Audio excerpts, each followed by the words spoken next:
Good evening. I call this meeting of the Schertz-Cibolo-Universal City Independent School District to order. Let the record show that a quorum of board members is present, that this meeting has been duly called, and the notice of this meeting has been posted in accordance with the Texas Open Meetings Act, Texas Government Code, Chapter 551, and the time is now 6:01 p.m. Deeds, will please have the roll call. Now, let's put on the record that Mr. Wilson did indicate that he would not be able to attend tonight. This time, if you could all please stand with me for the Pledge of Allegiance. Pledge allegiance to the flag of the United States of America and to the republic for which it stands, one nation, under God, indivisible, with liberty and justice for all. Also the Texas Pledge. Under the Texas flag, I pledge allegiance to thee, Texas, one state, under God, one and indivisible.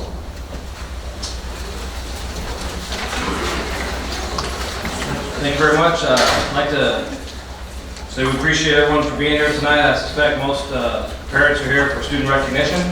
Is that correct? Yes. Just let you know how it goes tonight a little bit. If you haven't been to a board meeting, we always meet on the third Thursday of each month. We're going to change that to Tuesday nights starting this summer, I believe in June. It may seem a little bit warm in here right now, but if you stay here for about an hour, it'll get down to about 50, 60 degrees.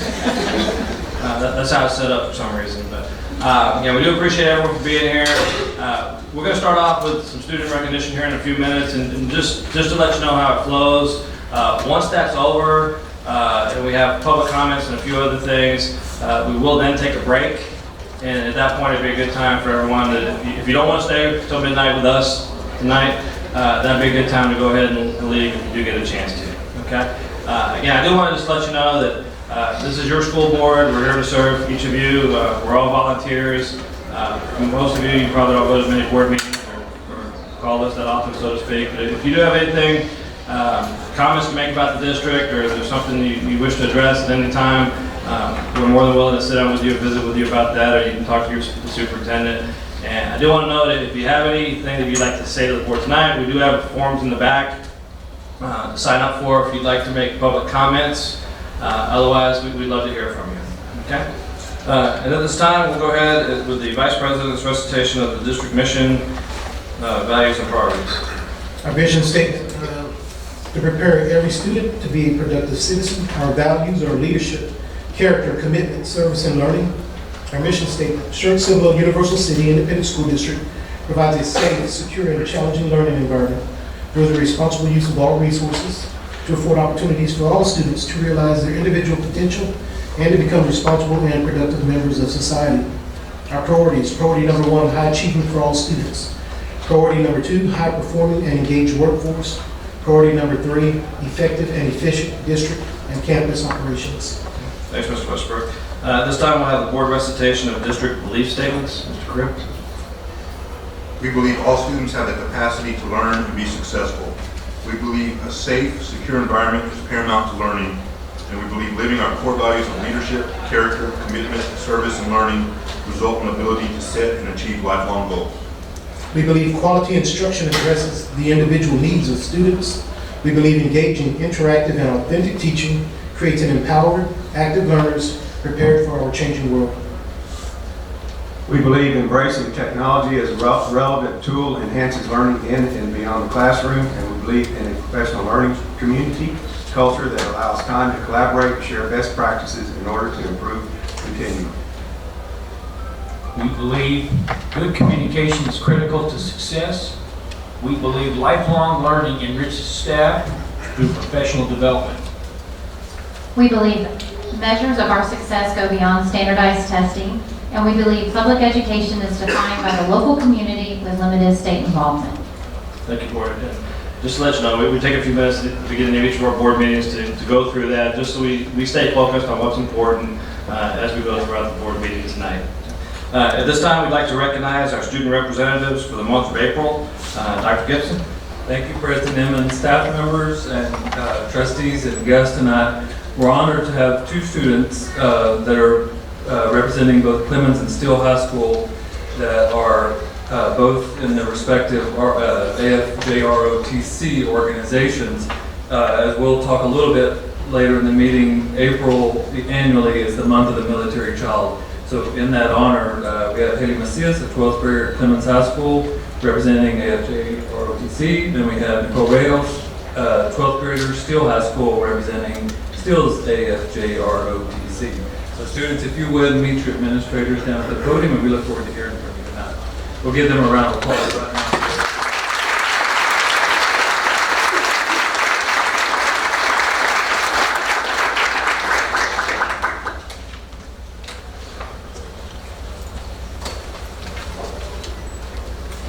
Good evening, Dr. Gibson, President Inman, and members of the board. I'm Amanda Gonzalez. I'm one of the assistant principals at Samuel Clemens High School. And during this month of the military child, it is my privilege to introduce Senior Haley Macias, daughter of Amy Macias and retired U.S. Air Force Lieutenant Colonel Gabe Macias. Haley is accompanied today by her grandparents, Ron and Suzanne Johnson, and Val and Mary Macias. Also in attendance are Samuel Clemens High School ROTC instructors, retired U.S. Air Force Lieutenant Colonel Eric Bass, retired Chief Master Sergeant Glenn Snell, and retired Senior Master Sergeant Catherine Butler. If you would stand and be recognized.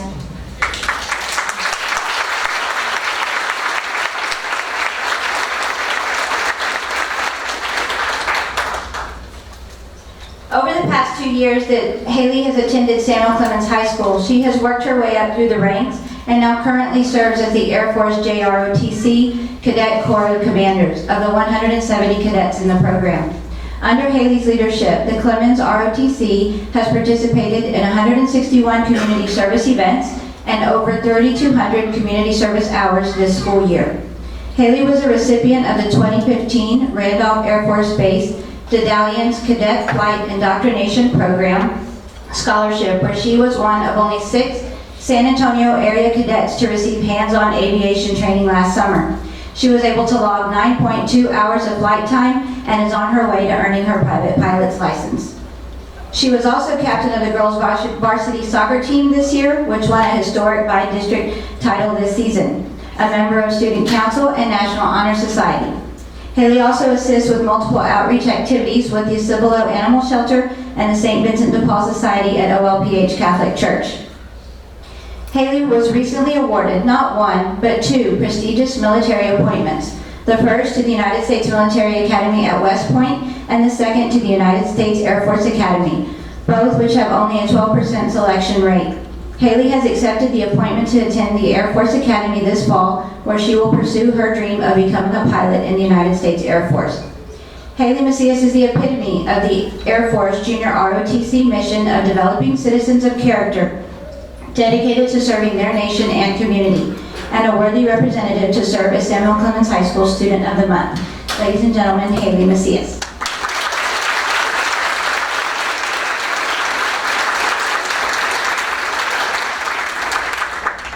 Good evening, Dr. Gibson, President Inman, and members of the board.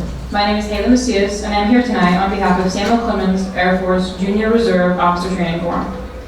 I assumed the position of Corps Commander at the beginning of the second semester, after having served as Vice Corps Commander for the first half of the school year.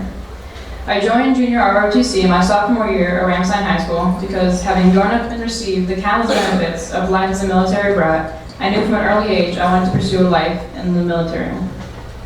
Since joining the ROTC program here at Clemens, I have grown as a leader and citizen of character. Our cadets are shaped to live their lives within the high standards set by the Honor Code, which says we will not lie, steal, or cheat, nor tolerate among us anyone who does. As I worked my way through the ranks, from Cadet Airman Basic to Cadet Lieutenant Colonel, I found my morals being continuously shaped and refined every day. Higher-ranking cadets taught me respect, obedience, and how to lead by example. I learned how to work alongside people and eventually how to earn their respect so they would trust me to lead them. I am truly blessed and grateful to now find myself with the future I have to look forward to. In June, I will begin 6 weeks of BCT, or Basic Cadet Training, to kick off the next 4 years of my life, where I will continue my education at the Air Force Academy. Junior ROTC played a major role in properly preparing me to receive this appointment and phenomenal opportunity. Thanks to my years as a cadet at Samuel Clemens, I feel I am well prepared for the challenges I will face in the years to come, and that I have a thorough understanding of what it means to be part of the United States military. Thank you for honoring me with this chance to represent such a great program in school, and go Buffs.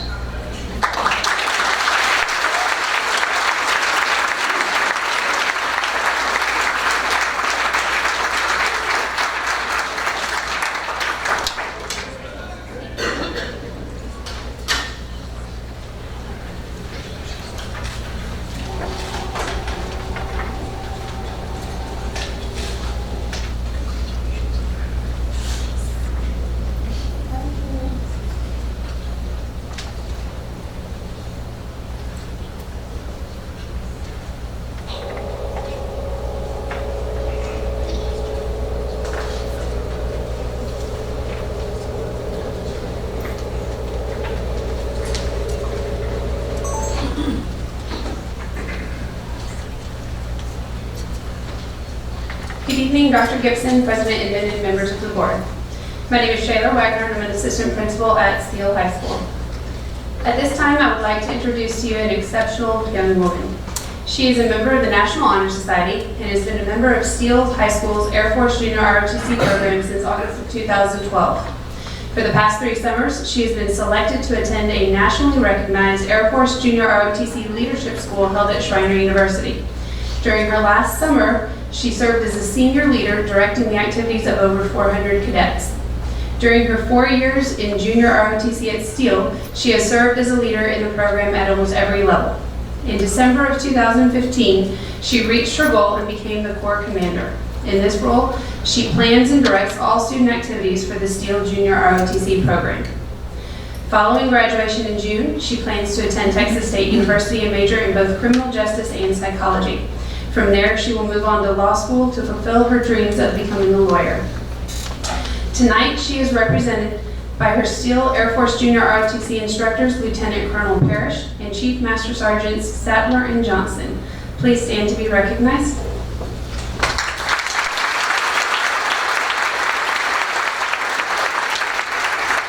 And now, with great pleasure, it is an honor to introduce to you Ms. Nicole Riojas.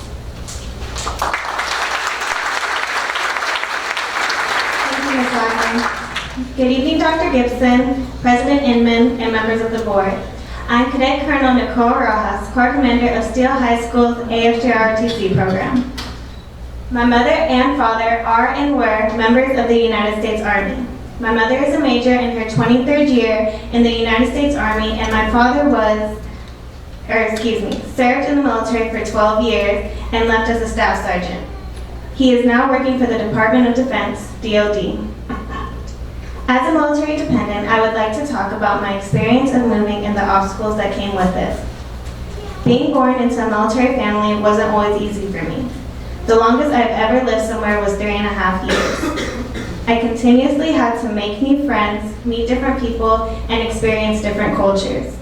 Even though moving was difficult for me, it wasn't the hardest thing in the world. The hardest thing for me was being at the age of 8 and having to hug my mom goodbye because she was being deployed to Iraq. Not only once, but twice. Still with being away, my mother has always been there for me and has always been my role model. I wanted to be like my mother. I wanted to be strong, courageous, and a leader like her. AFJROTC has helped me be who I wanted to be.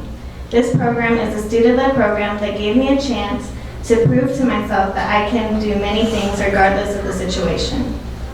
We as a Corps have to do things that most people wouldn't expect young students like us to be doing at this age. JROTC gives everyone in this program a chance to work as a whole more than any other extracurricular activity. We are all part of one unit. AFJROTC's main goal is to create better citizens for our community, and that is what keeps our Corps going strong and reaching our goals every year. Since the start of our program 10 years ago, we have earned the Distinguished Unit Award each year, as well as the Distinguished Unit with Merit Award in 2011 and in 2014. These recognitions signify the best JROTC programs in the world. With our impressive history, we thought we needed to set the bar higher this year with our core goals. Some of these goals were to have 24 hours of events for 24 hours of community service for each cadet, a minimum of 4 fundraising events, for different charities. This school year has been so productive that we have already reached these goals. The 200 cadets in our program have produced excellent academic, community service, and attendance results. Our focus this semester is in preparing our Corps for the Distinguished Unit with Merit inspection coming fall of next school year, and teaching next year's leaders to the responsibilities entailed with being student leaders. They do this by doing our core values of integrity first, service before self, and excellence in all we do, not only for our Corps, but for the school and community as well. I would like to thank you on behalf of Steele High School's AFJROTC program and the Steele student body for allowing me to address you tonight.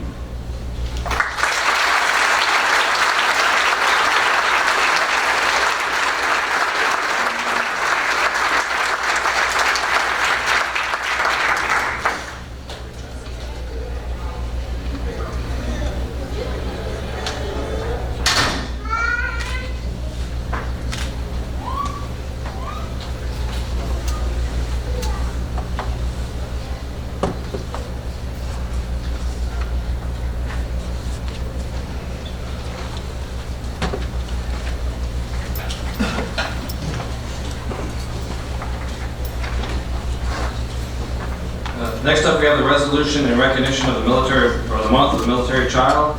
Mr. Suarez. Good evening, Dr. Gibson, Mr. Inman, members of the board. April of 2016 is the month of the military child, and here's the resolution put forth by the board. Whereas children of U.S. service members around the world will be honored throughout the month of April for their contributions to their family's well-being and sacrifices on behalf of the nation. And whereas each April, Americans pause to recognize the nation's military children and youth under 18 with a parent serving in the military. And whereas the military children's sacrifices and contributions have risen to the forefront in recent years, along with the typical military-related stressors of multiple moves and schools, children have had to deal with long-term multiple deployments and separations from one or both parents. And whereas Month of the Military Child is an opportunity to recognize military children and their heroism, character, courage, sacrifice, and continued resilience. Now, therefore, be it resolved that the Board of Trustees of the Schertz-Cibolo-Universal City Independent School District does hereby recognize the month of April as the month of the military child in support of the children of members of the armed forces and in recognition of the importance of their contribution. Passed and adopted this 21st day of April 2016 at the regular meeting of the Board of Trustees of the Schertz-Cibolo-Universal City Independent School District. And now I think Dr. Gibson has something he would like to add from meetings he had with some elementary school students this week. Dr. Gibson. Thank you, Mr. Flores. And the board is going to take action in just a moment on the resolution. But prior to that, I had a letter arrive on my desk from Zaire and the What We Serve To, Zaire Williams. And through interoffice mail, she sent a t-shirt to me. And the t-shirt, I'm gonna hold it up real quick.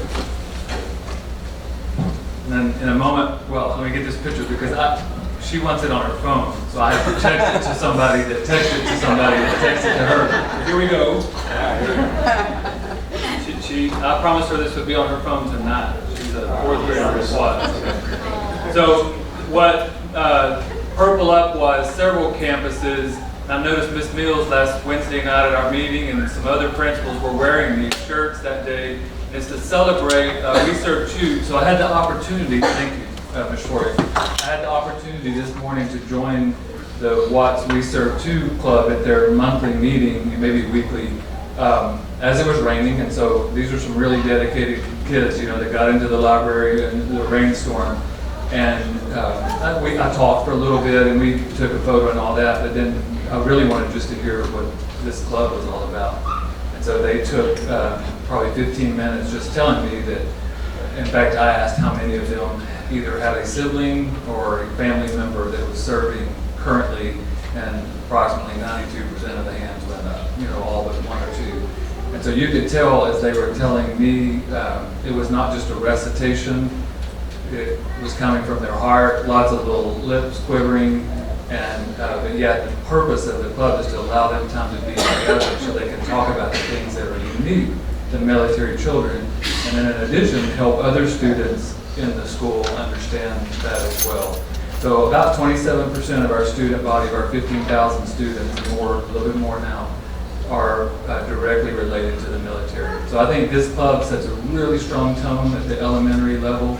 Elder writes a really great letter, so she should do well on writing assessments. It's all I'm going to say. Probably grading her. Very succinct, right to the point, and left me no wiggle room to not be there this morning. So well done, and so I'll thank you. I just got the photo from Mr. Suarez. I'll send it to somebody that will send it to somebody to make sure Zaire has it on her phone tonight, a picture of that. So thank you for allowing me to do that, and thank you principals that are in the room that participated in this month's Purple Up for Military.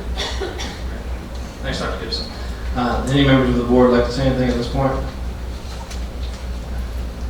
Well, I mean, what can you say? You have to give all the credit in the world to those individuals who step out there and do something. You know, in this day and age, you really don't have to. When I was that age, there was a draft, and there was a lottery system and all that kind of stuff. And there was Vietnam going on.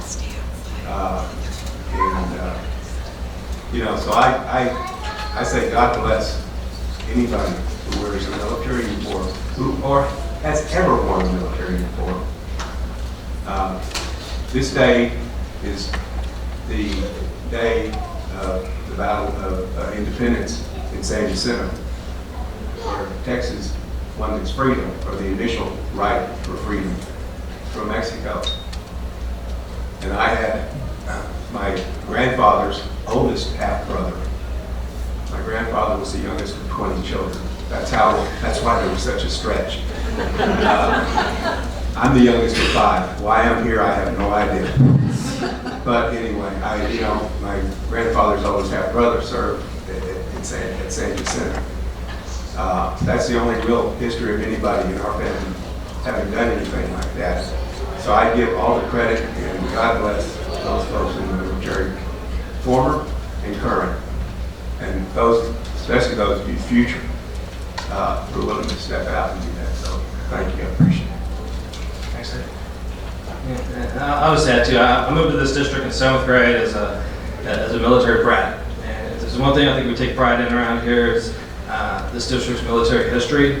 And the organization that we do have, I'll elaborate a little bit on what Dr. Gibson said, a group organization called We Serve Too. Those who actually do wear the uniform get honored quite a bit. I know it's something special also to be a military spouse. Those are truly unsung heroes as well. But it is the kids too. And a lot of times these are kids that, I can speak from the heart on this, but just, mom and dad head out and you quite honestly don't know if they're coming back. And that's a very unique thing and struggle that a lot of these kids go through. So the whole idea of this is just for our district to give these kids support and to be there for them and understand that they do face unique challenges, and it's important for us as a community to serve those kids as well. So just want to say that, and if any board member has anything else to add, or if not, we'll go ahead and have a motion to proudly accept this resolution. Mr. President, I move the Board of Trustees adopt the attached resolution in recognition and support of the month of the military child, April 2016. I second that. Yeah, motion and a second. All those in favor, raise your right hand. Any opposed, same sign.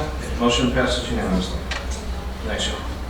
And for those in the audience, the reason I didn't raise my hand is I don't get a vote. So that's what I would have raised. Sure, I wasn't voting. Well said. All right, next item on the agenda, new teacher academy participation recognition. Number 10.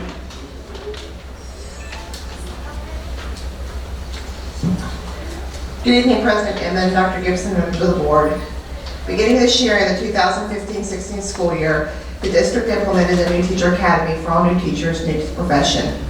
Ongoing support and professional development have been provided for these teachers throughout the year and will be provided to them for their second year as well. Along with the academy support, each teacher has also been assigned a mentor. A team of district and campus administrators provided the training and support. And tonight we'd like to recognize this team for their efforts in the development and the delivery of the academy. So the following would please stand to be recognized. Michelle Payne and Aaron Ryan are both ELA coordinators with the SAS department.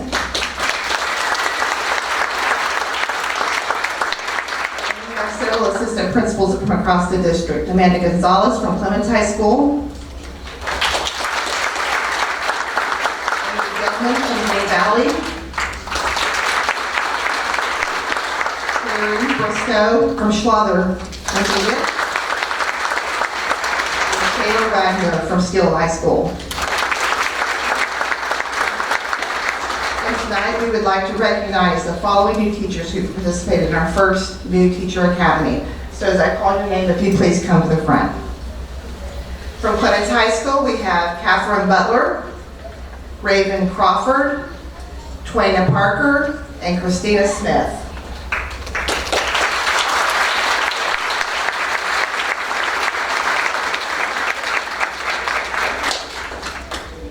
From Steele High School, we have Brandon Cheeves, Tara Delguzzi, Jared Longan, William Moravitz, Rachel Schuster, Christy Vinklerek, and John Zimmerman.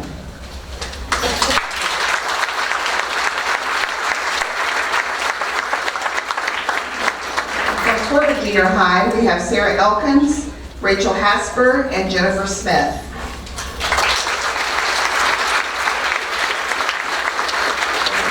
From Wilder Intermediate, we have Courtney Edwards, Raven Jenkins, Donna Sather, and Michelle Wood.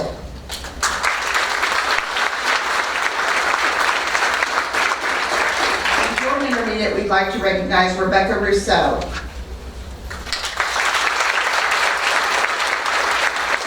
From Cibolo Valley Elementary, Amy Beerley, and Julie Schlother.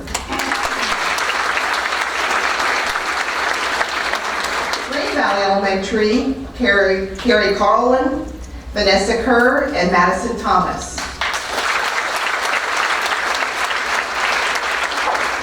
From Weirstein, we'd like to honor Tracy Glatt.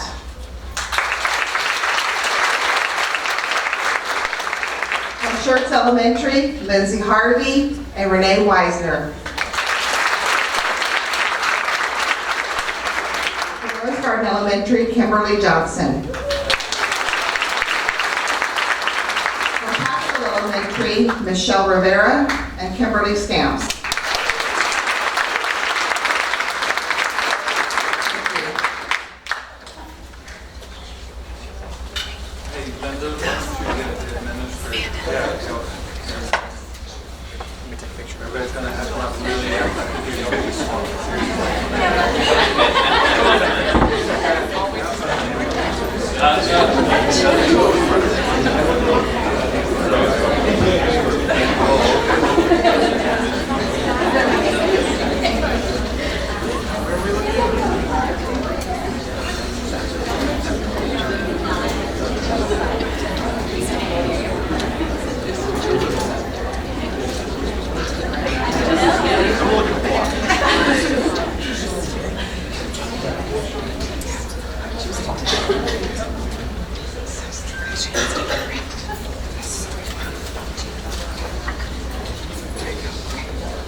Mr. Chairman, while they're making their way back, so I want to say this before they disperse, and maybe they're going to stay for the whole meeting. There's some riveting presentations later.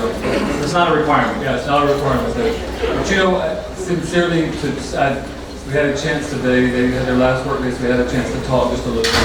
I actually asked for some questions, and we won't go into all the details with that, but they were really good questions. We got right to the heart of the matter.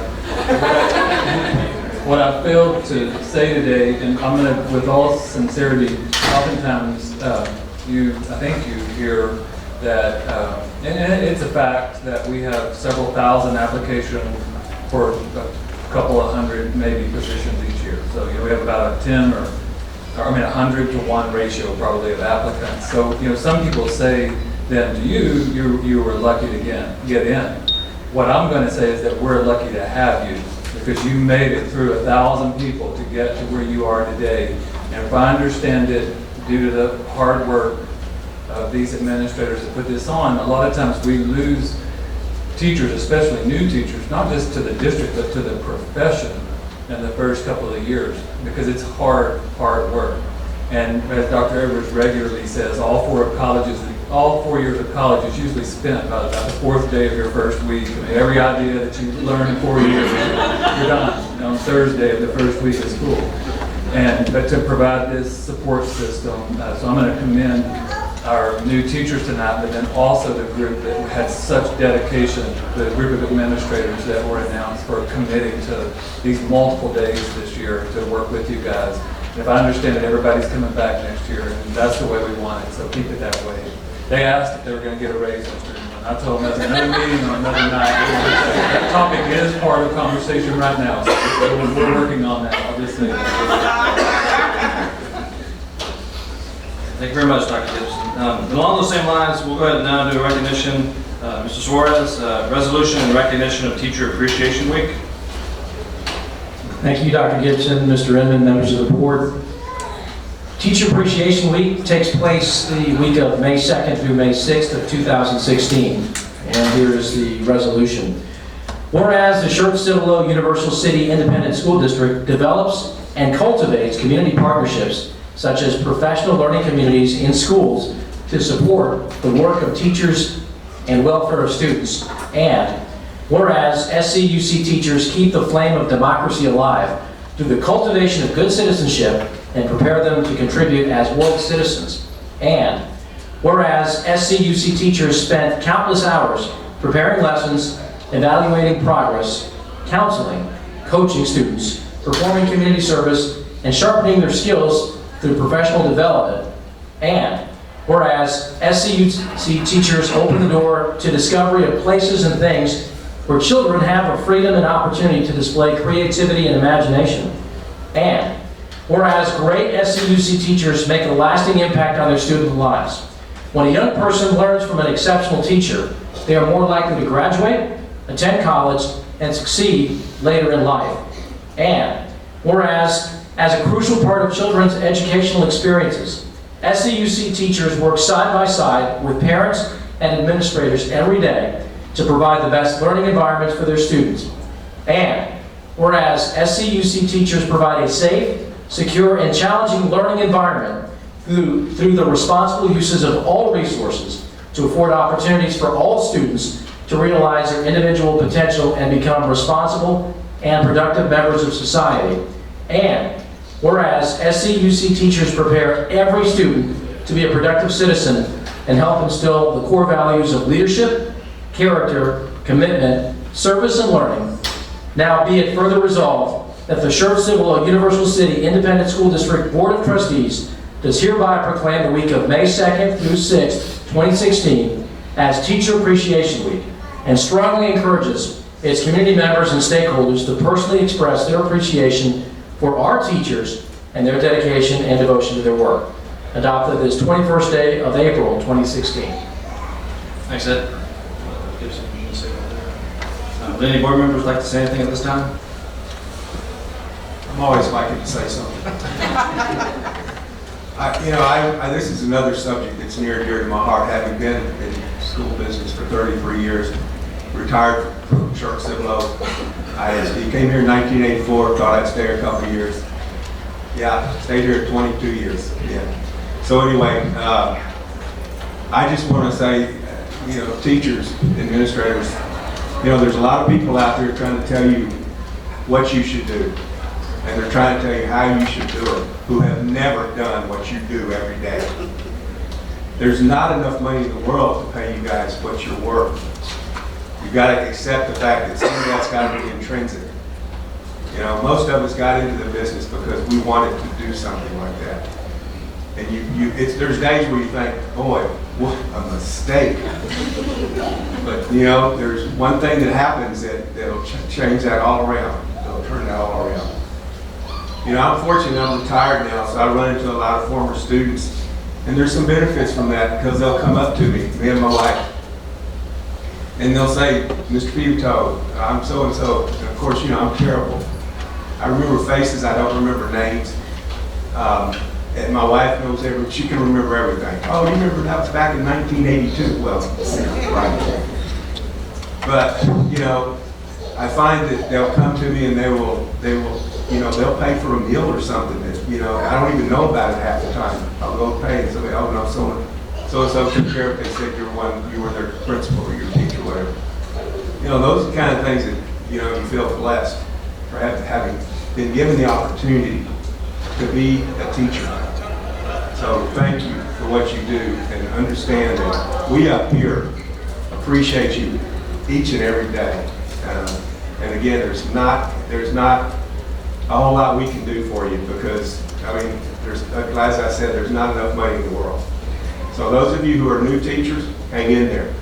It'll get better. It may take a couple of years. If you can hang in there for the first 2 or 3 years, I think you got it made. Because you'll figure it out. You know, what Dr. Gibson said, I burned through what I learned in college the first 3 days when I was teaching. And there were a lot of my fellow teachers who were veterans, and they went up to the principal and said, where did this clown come from? But I got over it, and they learned how to put up with me. So anyway, thank you, teachers. Appreciate what you do. And administrators, thank you so much. A good administrator, or any administrator, will earn their salary in one day making the right decision.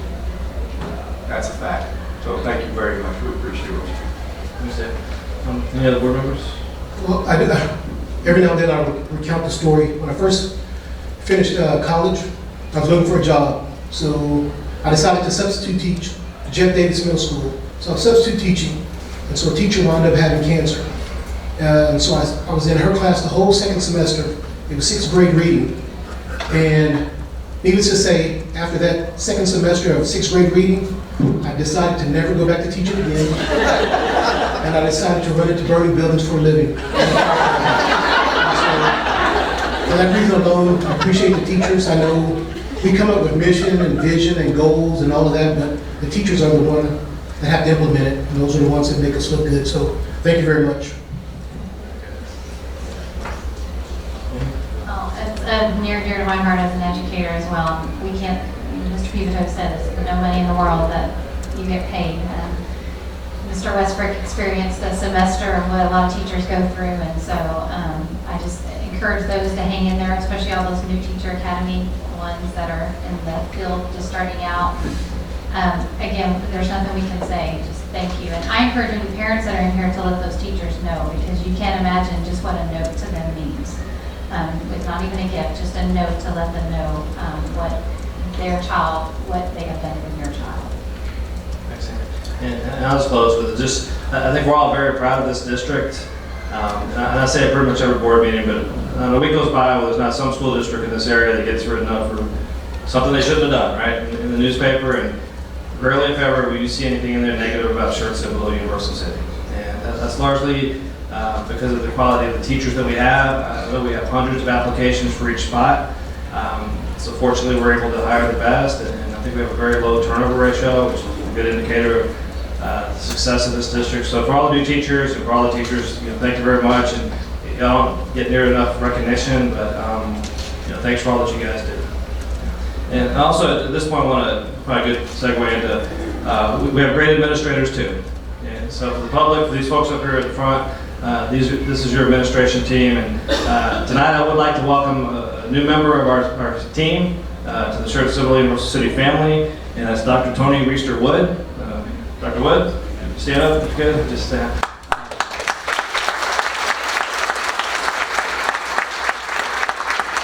Joining us from Southwest ISD, and will be our new director of curriculum. So welcome aboard.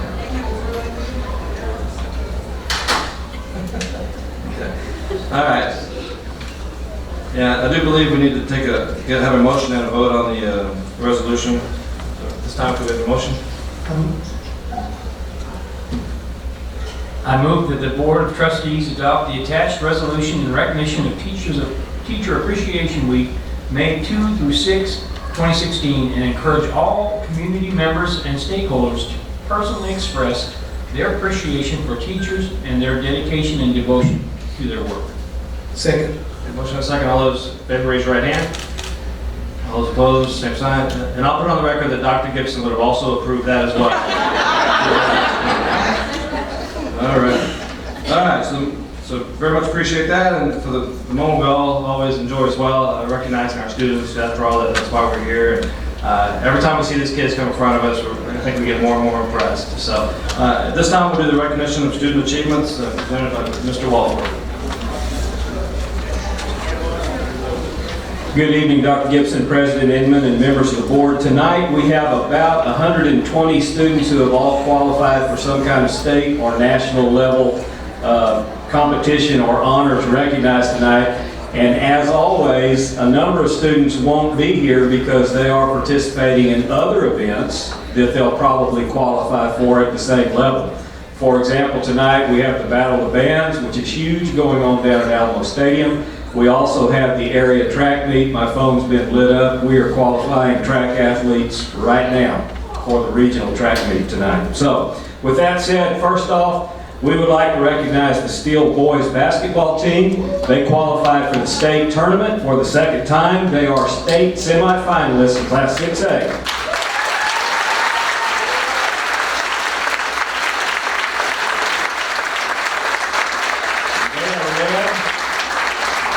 They are led by their coaches Lonnie Hubbard, Michael Herrera, Paul Hartzog, and Jay Butler. Sterling Parker. Elijah Payne.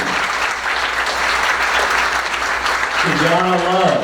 Tajana was also Texas Association of Basketball Coaches Academic All-State. Colby Littlefield. Ryan Taylor.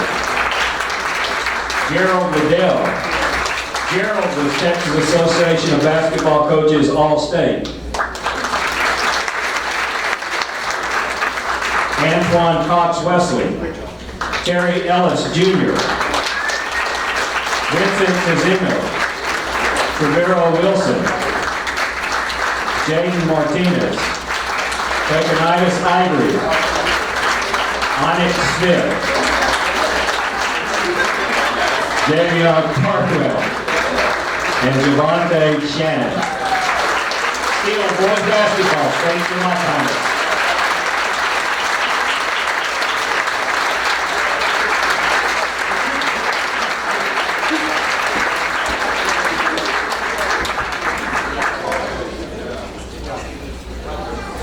Spread out, fellas.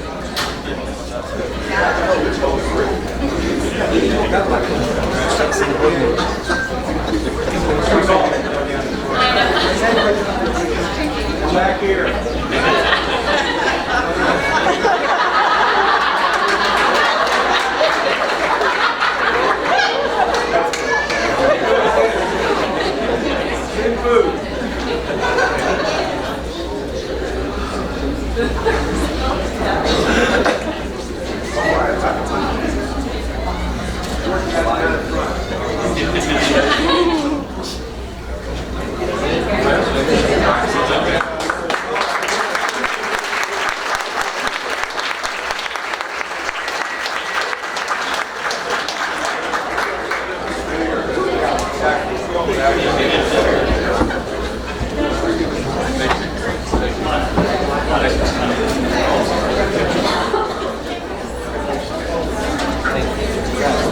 Just real quick, just want to take a minute here to let you know about the power of the school district. In 1985, these three guys right here all played basketball together, we graduated together, and all three of us are still in this district.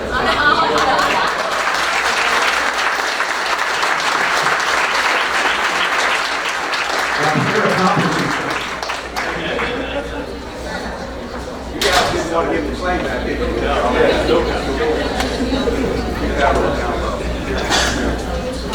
And Dr. Gibson, President, members of the board, if I could take just a moment, these are not students, but Nicole Riojas' parents are here, and I would like to recognize them. Major and Mr. Riojas, right over here.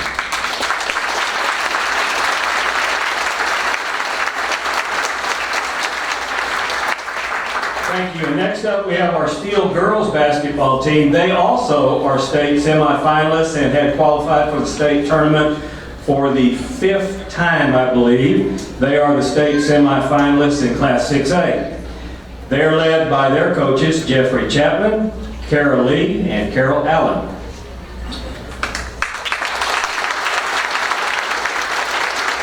Deandra Payne, Kevin Johnson, Robbie Jones, Camille Cunningham, David Jones, Maddie Willis-Rosa, Naomi Salisbury, Alexis Bryant, who is Texas Association of Basketball Coaches All-State, All-Star, and Texas Girls Coaches Association All-State. Charisma Shepherd, Texas Association of Basketball Coaches Academic All-State. Kayla Payne, Taylor Baker, Antonia Anderson, who is Texas Association of Basketball Coaches All-State and All-Star, and also Texas Girls Coaches Association All-State. Angeline Sanchez, Jasmine Courtney, Morgan Dozier, Taylor Stuka, and Kira Wick. Steele girls basketball state semifinals, Class 6A.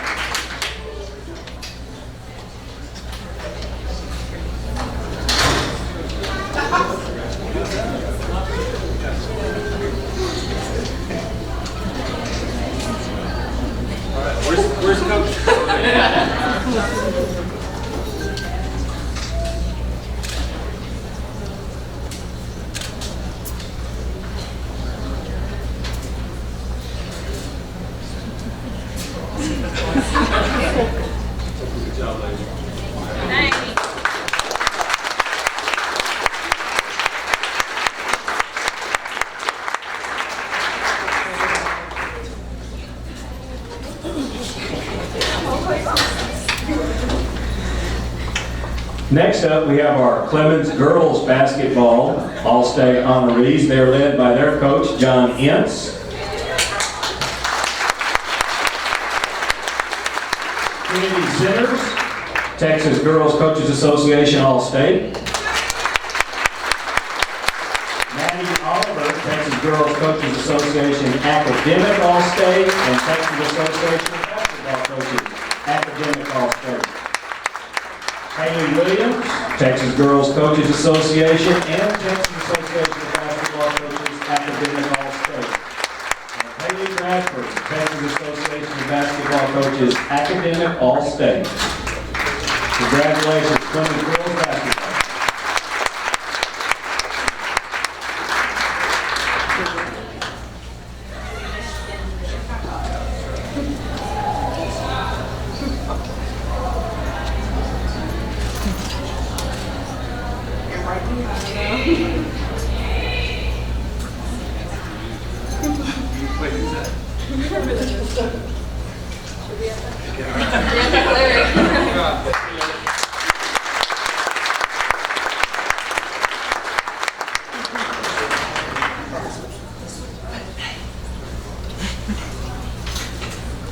And next up, once again, he's had another commitment tonight, but Coach Clifton Ellis had an all-state player for the Clemens boys basketball team that we would like to recognize. Sam Kearns was the San Antonio Player of the Year and Texas Association of Basketball Coaches All-State.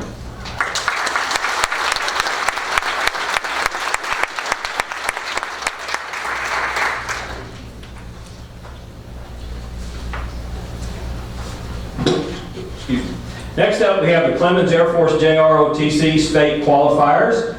Their instructors are Lieutenant Colonel Eric Bass, Chief Master Sergeant Glenn Snell, and Senior Master Sergeant Catherine Butler. Anthony Jameson, Derek Luna Colon, Jose Nieto, Sofia Garcia, Kyla Robinson, Anthony Enriquez, Elizabeth Roman, Yang Chase Chong, Ruseli Diaz Cueto, Natasha Vicepo Marzan, Bernardo Lopez, Jillian Schnedler, Dylan Rhodes, Alejandro De La Cruz, Stephen Armstrong, Taylor Franson, Esmeralda Calderon, Viviana Irriegas, Hannah Reichner, and Selena Trevino, FJROTC state qualifiers.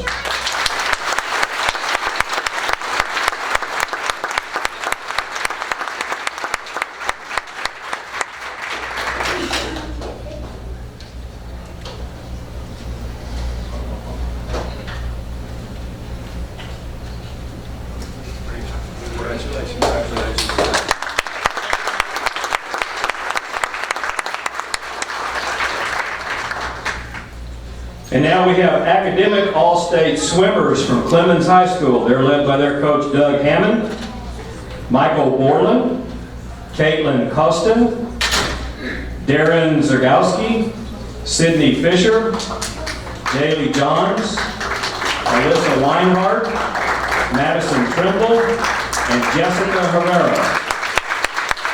Clemens High School swimming, academic all-state.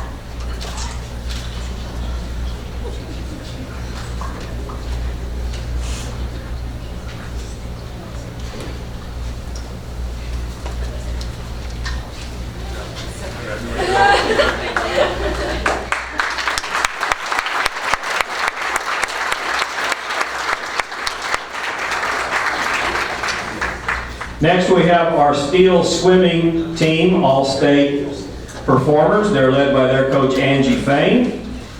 Nathan Bruner was all-state in the 100-meter breast and 200-meter IM. He was also academic all-state. Kyle Edwards, academic all-state. Zion Hartman, academic all-state. Judah Hartman, academic all-state. And Raven Jones, academic all-state. All-state honorees from Steele swimming.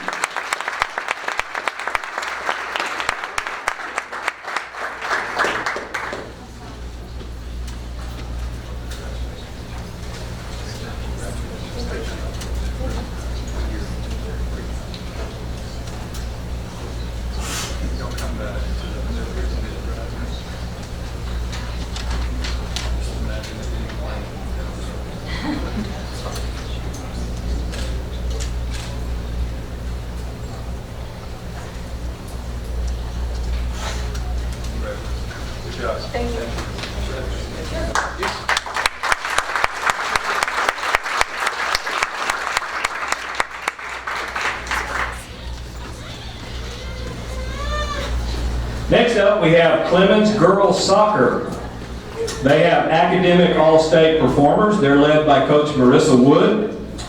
Earning academic all-state honors are Haley Macias, Hannah Schneider, Avery Schick, Allie Ortegon, and Emma Childs. Clemens Girls Soccer, academic all-state.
Next up, we have the Clemens Fccla National Qualifiers. Their sponsors are Wendy Frisbee and Katie Skull.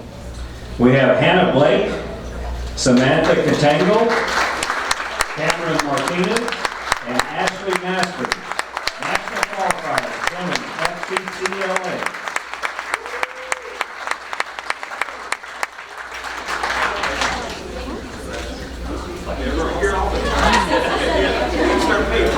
Congratulations. Congratulations. Congratulations. She's here all the time. She's here more than Inman is.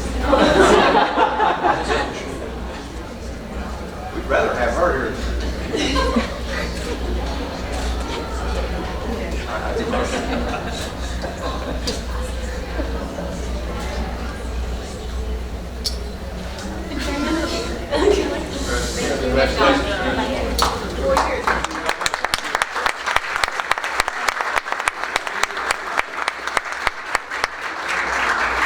And now we have our national qualifiers from Steele's FFA. Their sponsors are Karen Viator and Jana Mahoney, Lillian Carson, Kajana Jefferson, Davion Mellon, and Madison Kovar.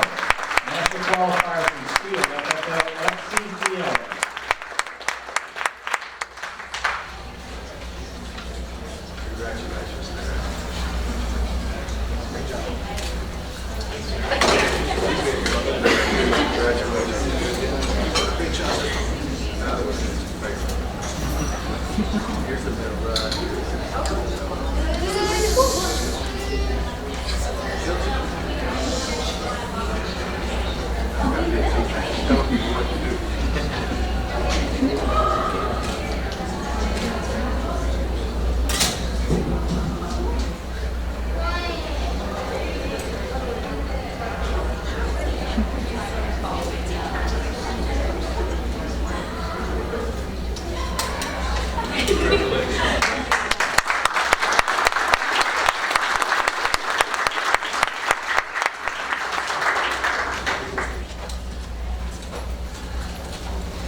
And now we'd like to recognize the Clemens Orchestra Solo and Ensemble State Qualifiers.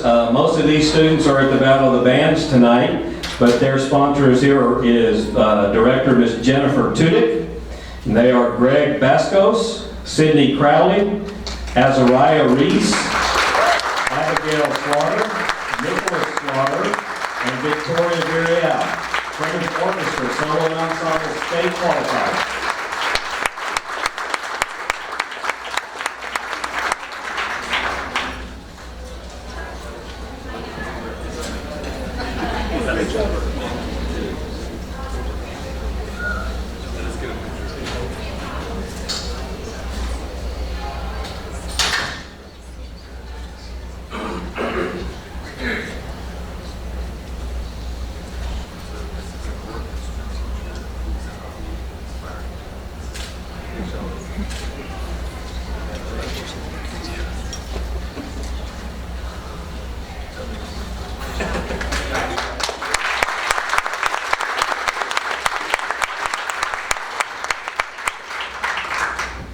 And finally tonight we are recognizing the Outstanding Student of the Year Award from the Texas Association of Education and Rehabilitation, or TAER. Her teachers are here, Ms. Erica Garcia and the Special Ed Coordinator, Vanessa Engelhardt. And we are honoring tonight Rebecca Baumgarten from Steele High School. The Texas Association of Education and Rehabilitation of the Blind and Visually Impaired presents the Outstanding Student of the Year Award to an outstanding high school or college student who has demonstrated unparalleled accomplishments in academic achievement, the pursuit of a vocational goal, athletic performance, or the arts. Nominations for the Outstanding Student of the Year were received from all over the state, and this award was presented at the 2016 TAER State Conference held in Houston, Texas on April 1st. Congratulations. Rebecca Baumgarten from Steele High School, Outstanding Student of the Year.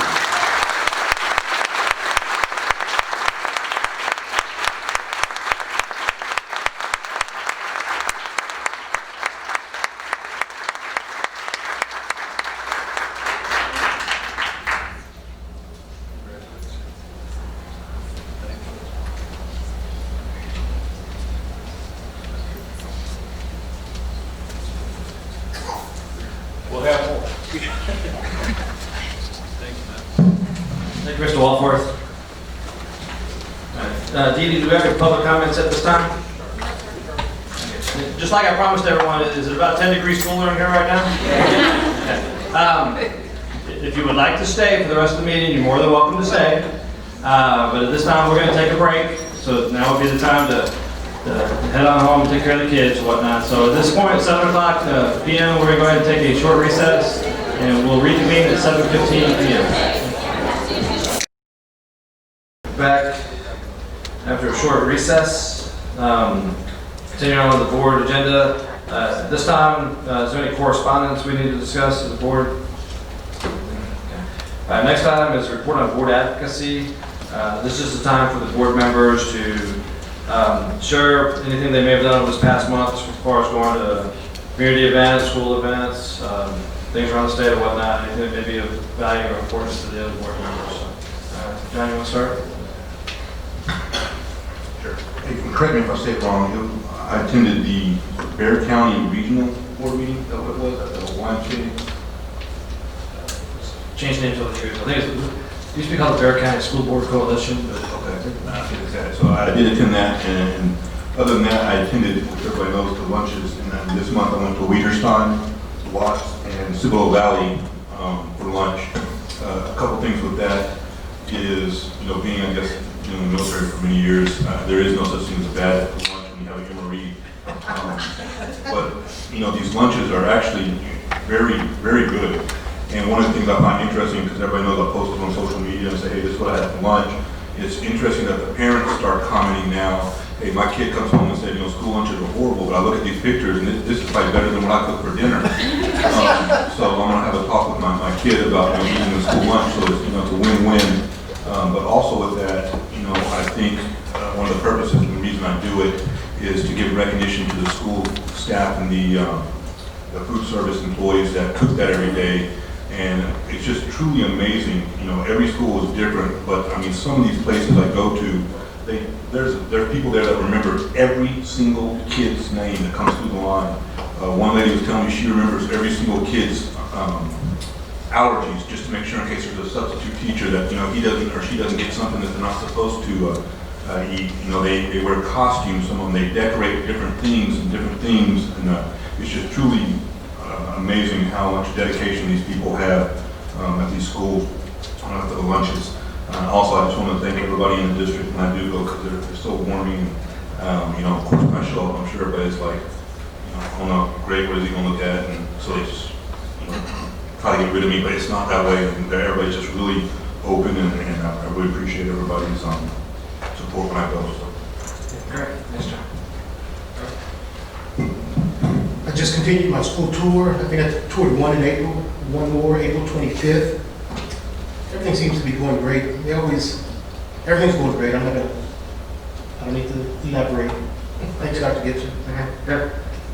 Speak yourself. Well, I continue to do my watchdog thing on Tuesday at Green Valley Elementary School during the lunchtime. I don't actually eat lunch, but I never ate lunch when I was working. So, but I do enjoy, helping the students during that time and sitting down with some of them and talking to them and just seeing how things are going. It's something I enjoy doing on Tuesday. We also had the Education Foundation meeting back on March 9th in preparation for their annual golf tournament, which was a success again.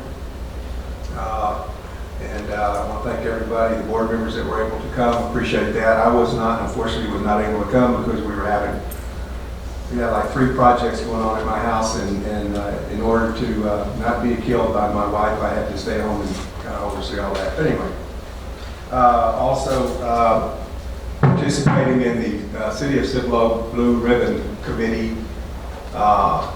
We're studying the feasibility of expanding 1103 to Interstate 10. We had our second meeting last night, and it's a very interesting process, and I think that's probably something that I'll have to get on the agenda some night to talk about that at some point. But we have probably another 3 meetings or so before we make a recommendation to the city of Cibolo. But anyway, just want to note that. So, a lot of things. Oh, also, Mr. Perkins and I did get to tour the Steele renovations. Had not been able to do that. I've been to some of the cafeteria area, but not down in the new wing. And the new wing is fantastic. I mean, I'm so impressed with the architecture and the construction. And it was really good to have the same architects and the same construction group on that job. You can tell the care that went into that they wanted to make it right. And also with the athletic facility, the field house in Wakeman out there, you can tell that these folks who were in the original building of the school in 2005 came back and they wanted to match things up, and it looks pretty good. I'm really impressed. It's a 3-story building. We were on the second floor, and I thought we were on the ground floor because of the way they constructed it into the hillside there. It's amazing. Very impressed with everything. I actually had to commend Mr. Pruski for the job that he did being involved in that, and I hate to do that, but it's one of those things. You got to give credit when you got to give credit. So it won't happen again, but that's the case. So anyway, there you go. Thank you. Thanks, Dave. Sure. After the tour at Steele, we went to Dobie and got to tour Dobie. We did not tour any of the hard hat areas, but they told us a little bit about it. And I'm impressed how they are functioning with all that construction going on around them and still maintaining morale and education in that facility. So hats off to those people that are working that so hard and keeping the kids focused while that's all going on. It was tough duty, but I had to represent the board at the Education Foundation golf tournament. I appreciate the opportunity to represent the board there. I think we had the low score, but they have that Mickey Mouse scoring system, so. It's called Peoria. So but it is Mickey Mouse. It was Neverland or Mickey Mouse or something, yes. And I've also attended the chamber, both chambers board meetings and luncheons when I can, and represent us there. They're always happy to have us. Amy? We'll see, I was at the education golf tournament, but I didn't play, my husband did. And so I got to hang out with Dr. Gibson. I got to visit 3 of the schools I'm trying to visit each school, and I just happened to hit Steele and Dobie right before they did their facilities, and it is amazing at Dobie what is happening. Education is happening with construction going on all around it. I also got to tour the new facilities. It's still very, very impressive. I again thought I was on the bottom floor and eventually the second floor. And then last Saturday I went to the TASB. I am a legislative advisory council, one helping represent Region 20 for our area, deciding what the legislative agenda for the Texas Association of School Boards will be for this next legislative session. And that was a great meeting. School finance was brought up over and over, so not being funded enough. And it's from the largest district to the smallest district. And we'll meet again in June and go from there. I guess something I'll add, I did several of those other things, but just did a lot of sporting events back in March, and I'm here to tell you if you don't go to those, you need to. And Steele girls and boys both made the Final Four. The basketball, Clemens boys made the Final 8, I guess you'd call it. The girls beat Reagan in soccer. And baseball is undefeated for Clemens. We have a Clemens baseball mom in the back. I'll just recognize you since you're back there. And softball mom. Softball mom. They're both undefeated. Softball, Clemens won the district as well. And the best thing about it, I mean, if you go all over this city, and I say the state as well, I mean, everybody says good things about our kids. I mean, that's the best thing about it. Just the good sportsmanship, and we don't have any issues, troubles with the teams doing things that they shouldn't be doing. And it's just great representatives for their schools in this district. And they're winning games, but they do it with class, which is a good thing that you definitely get a chance to see when you go to those games. And that seems to be across the board as well. For the board's sake, just want to let you know, so we passed out, Dee's been keeping track of this, just because we set one of our goals to increase our community service and involvement. And instead of just saying we're out there being involved, we actually wanted to do our best to keep track of it so we could actually see how much time, energy, and effort we're putting into this. And I know it's a little bit of an inconvenience, but the board members, to whatever extent you can, the Friday before each board meeting, if you could just shoot an email to Dee Dee, letting her know what events you participated in the previous month. So this past Friday, you would let her know what you did in March. And she'll put it here in this report, because since we're keeping this, I'd hate to see it, there's zeros by your name, even though I know you went to a lot of different things, if you just didn't happen to get those to Dee Dee. So it's just a way of trying to keep track of ourselves, just kind of self-regulation, regulated type of movement here. So anyone have any questions on that? Yeah, okay. All right, moving on. So now we get to discussion and report items. Update on priority number 1, high achievement for all students. Dr. Edwards.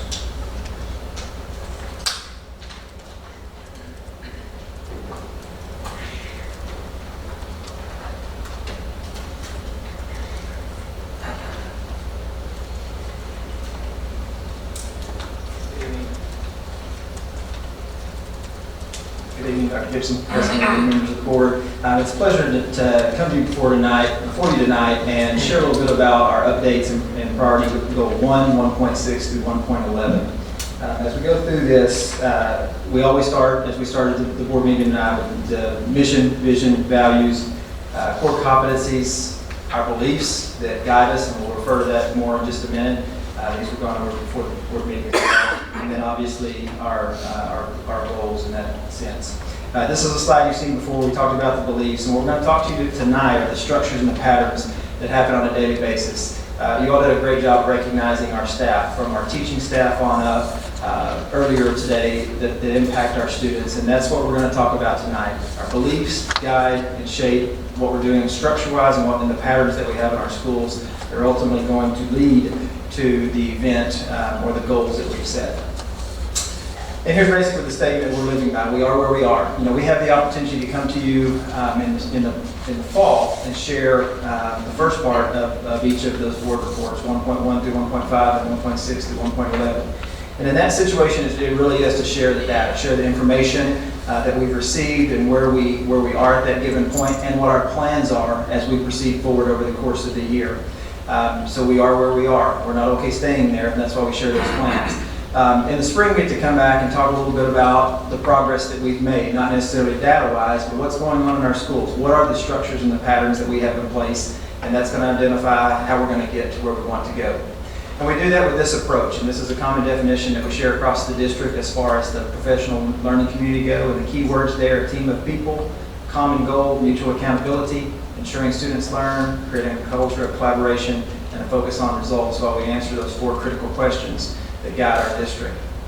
And this is kind of the model we live by, and this is kind of what we're doing tonight. We're going to have an opportunity to hear from several folks throughout the SAS department, as well as some of our campus personnel as well, to kind of share what some of the things that we're doing on our campuses and how that's going to impact student learning and our achievement. But it really kind of has the conversation about top down and bottom up. And really that last statement, if we're serious about better schools, we must be as bottom up as possible and as top down as necessary. You can see here the goals 1.1 through 1.6. We won't read through those because we're going to go over each of those. I believe Mr. Woolforth is going to come up and share a little bit about the first couple of goals, and we're going to, like I said, have 2 or 3 different people come share out some of the things we've been working on as it pertains to these goals.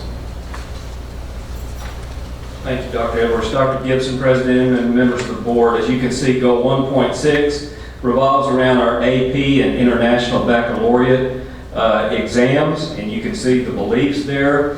And this next slide, I went the wrong way. This is the data that you saw several months ago. Obviously, it hasn't changed. We don't have 2015 data to show you yet, but we left these slides in there for you to look at. This is our dual credit completion, and we do have a few numbers to share with you tonight. This was last year, over 4,600 students at the 2 high schools. 1,023 were in AP courses, 1,751 AP tests taken, 611 tests passed. This year, you can see currently we have 4,700 students at Steele and Clemens, 1,034, so a little increase in the number of students who are taking AP courses, with 1,347 tests to be taken the first 2 weeks of May. So obviously they haven't taken the test yet, but we're hoping they do well on those tests. And we increase the number who achieve a 3 or better on those tests. And then next, with the IB program, we have Miss Sam Rhodes from Clemens High School. She's the IB coordinator from Clemens. She's going to say a few words. Good evening. I just wanted to share with you a few numbers about IB. It's a small program at Clemens, but every single student in there, we have 22 right now who are on track to get the IB diploma. They've done everything right. We have 28 full participants that are seniors. We have about 26 juniors, and we have 40 incoming juniors for next year. 50 plus sophomores coming in, and 55 or more, usually will end up about 60 freshmen coming in. Each one of them is doing a tremendous amount of work. They're taking 5 advanced classes every single year, and 6 their junior and senior years guaranteed. They're ready. We have lots and lots of students getting lots of college credit. I could give you specifics, but I will say over the last 10 years, on average, every IB student, the average is that they've earned 23 or more college credit hours. Some of them earning as much as 47 hours. We had 2 seniors who just graduated last year and got 47 hours of college credit. That's not all that unusual. We do have some students who really make a lot of points. They also create a college essay. They do college level research outside of their IB classwork, and IB students are highly accepted into colleges. Statistically, they're much more likely to get accepted into college than the non-IB student. So we're doing a lot here to get them ready for college and earn them college credit there. And they also do really well on the SAT and ACT and STAR. So thank you.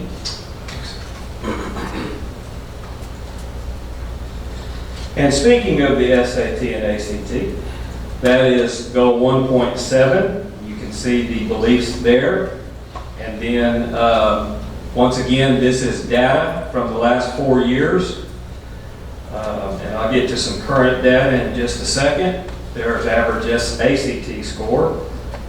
And this data is current with our 11th and 12th graders. And understand there are more students that take the tests than just 11th and 12th graders. We have 7th graders taking the SAT in the summertime, the Duke Scholar students.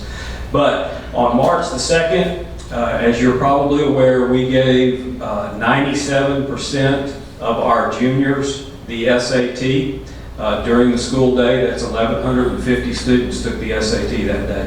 Very, very few students opted out of the opportunity to take that test. And from everything, all the feedback that I've gotten from parents who called me, they were extremely appreciative that A, the district paid for it, and B, their students had the opportunity to take the test, the brand new SAT, before they actually paid for their student to take the test on one of our Saturday administrations.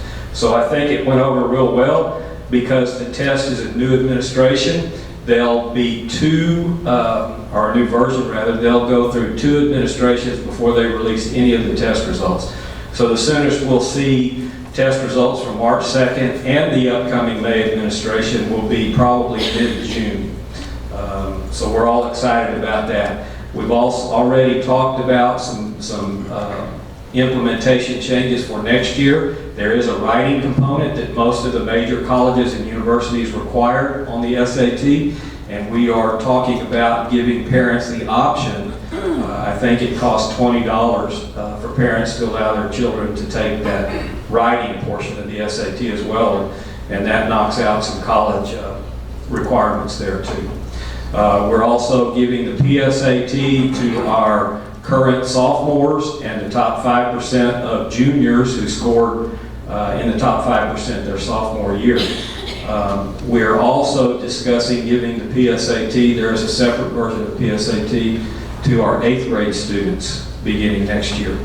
And our teachers will use that data to prepare them for 9th grade instruction. So you can see we're scaffolding things up and adding more and more layers as we go, at the same time embedding these concepts in daily classroom instruction.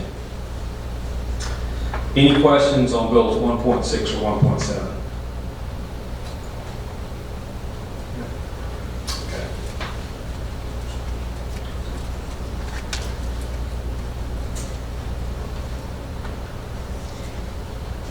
Okay, for goal 1.8, students reading on grade level by the end of second grade. We know this is a very important goal nationally. Lots of connections to success in life for folks who are reading on grade level in the third grade.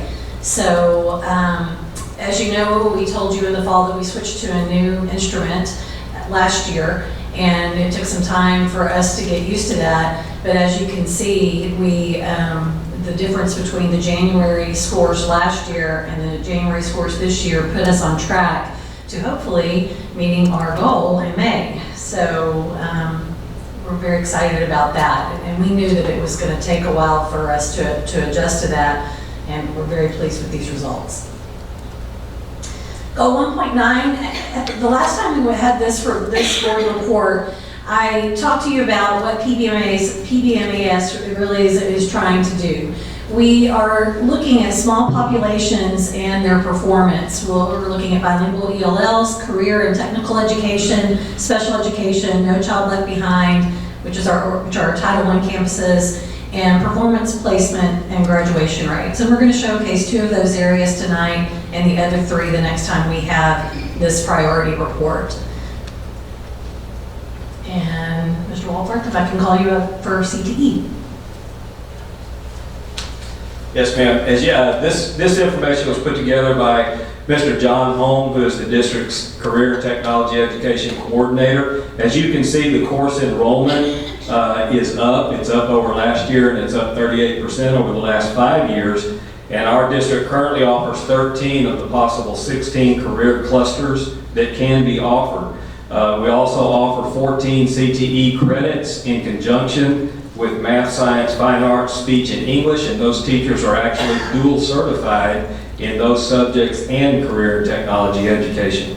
So they've taken an extra measure to be able to offer these courses to our kids. 37 courses are offered for advanced technical credit. Those are articulated credits with the state colleges all over the state. 556 ATC course credits were earned by our students last year. Last year, our students earned 966 certifications through their CTE courses. In CTE funding, 52% of our state funding comes in 3 career cluster areas, and those are ag, health science, and human services. That's where the bulk of our students participate. PBMAS ratings of 0 or no data across all 9 CTE indicators. And year to date, I'm not sure tonight's were in there, but 155 board recognitions for CTE state and national qualifiers this year. And the next slide shows you the enrollment growth of CTE in our 2 high schools, the blue being Clemens and the dark color being Steele High School. So you can see overall the district enrollment in CTE courses is steadily climbing.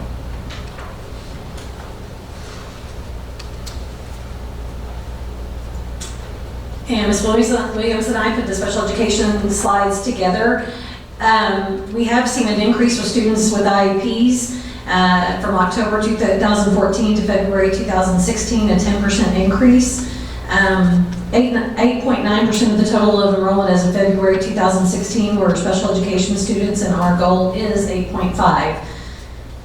Initial referrals in 14-15 was 41. Initial referrals in 15-16 as of April 2016 was 119. So those 101 of those students have qualified for services. An estimated 25 students still being evaluated at this time.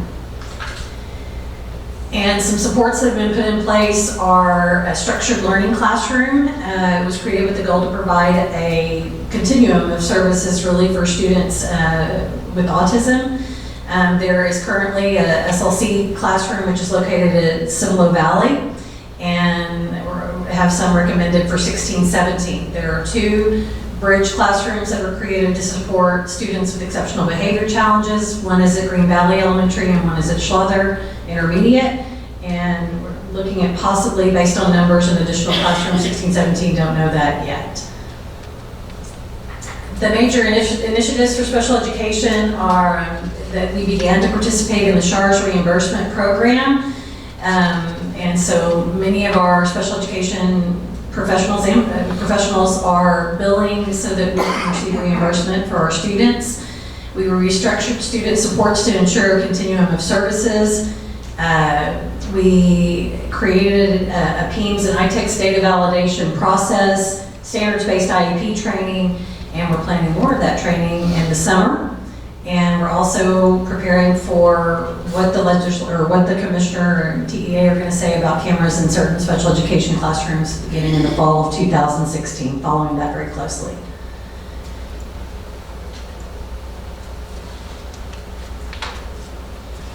And that brings us to goal 1.10. And you saw some of that success tonight, as you have each month.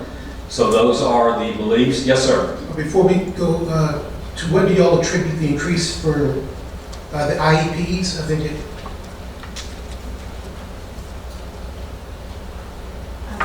Yes, sir.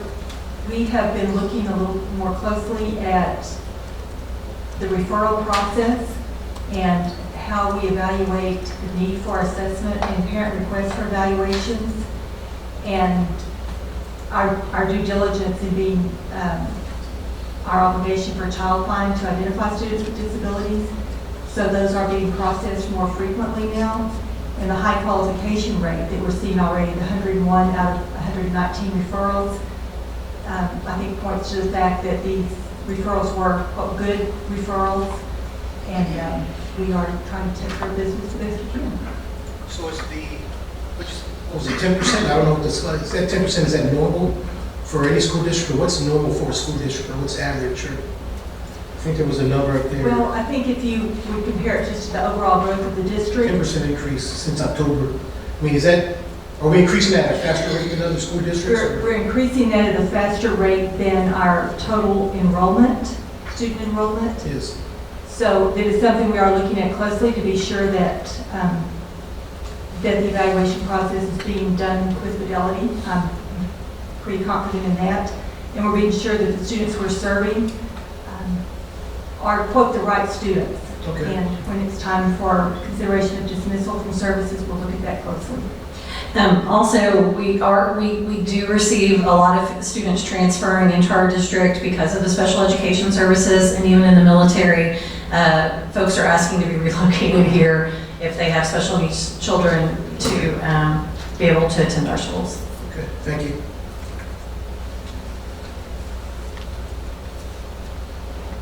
And so that brings us to goal 1.10, which aligns with those beliefs.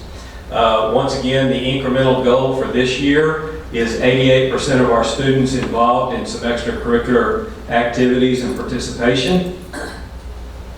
And you can see this is hot off the presses right now. As of today, Clemens High School is tied for 20th out of 252 6A teams in the Lone Star Cup with 35 points. And we certainly expect that number to go up since they're going to be in the baseball playoffs. They're already in the softball playoffs. And then Steele High School is currently sitting 14th out of 252 6A schools with 42 points. So we're doing pretty well as far as that goes.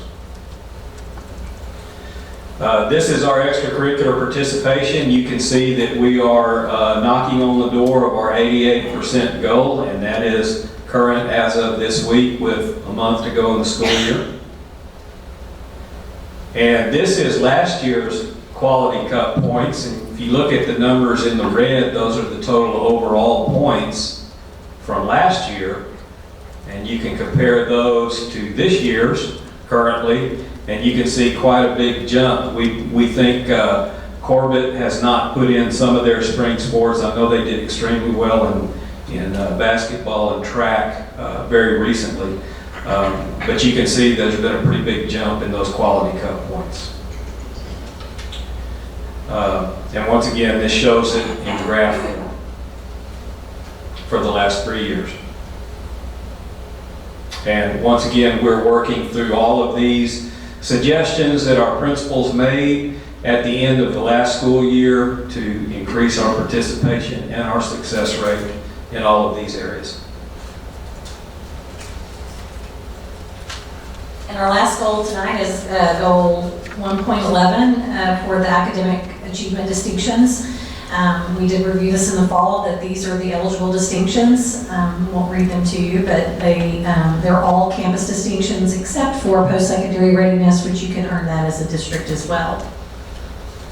The methodology for distinctions is the campus is put in a group of 40 like schools. There are multiple indicators in each of the distinction areas. And so what our schools are trying to do is strive for the top quartile in performance for each indicator among the 40 schools.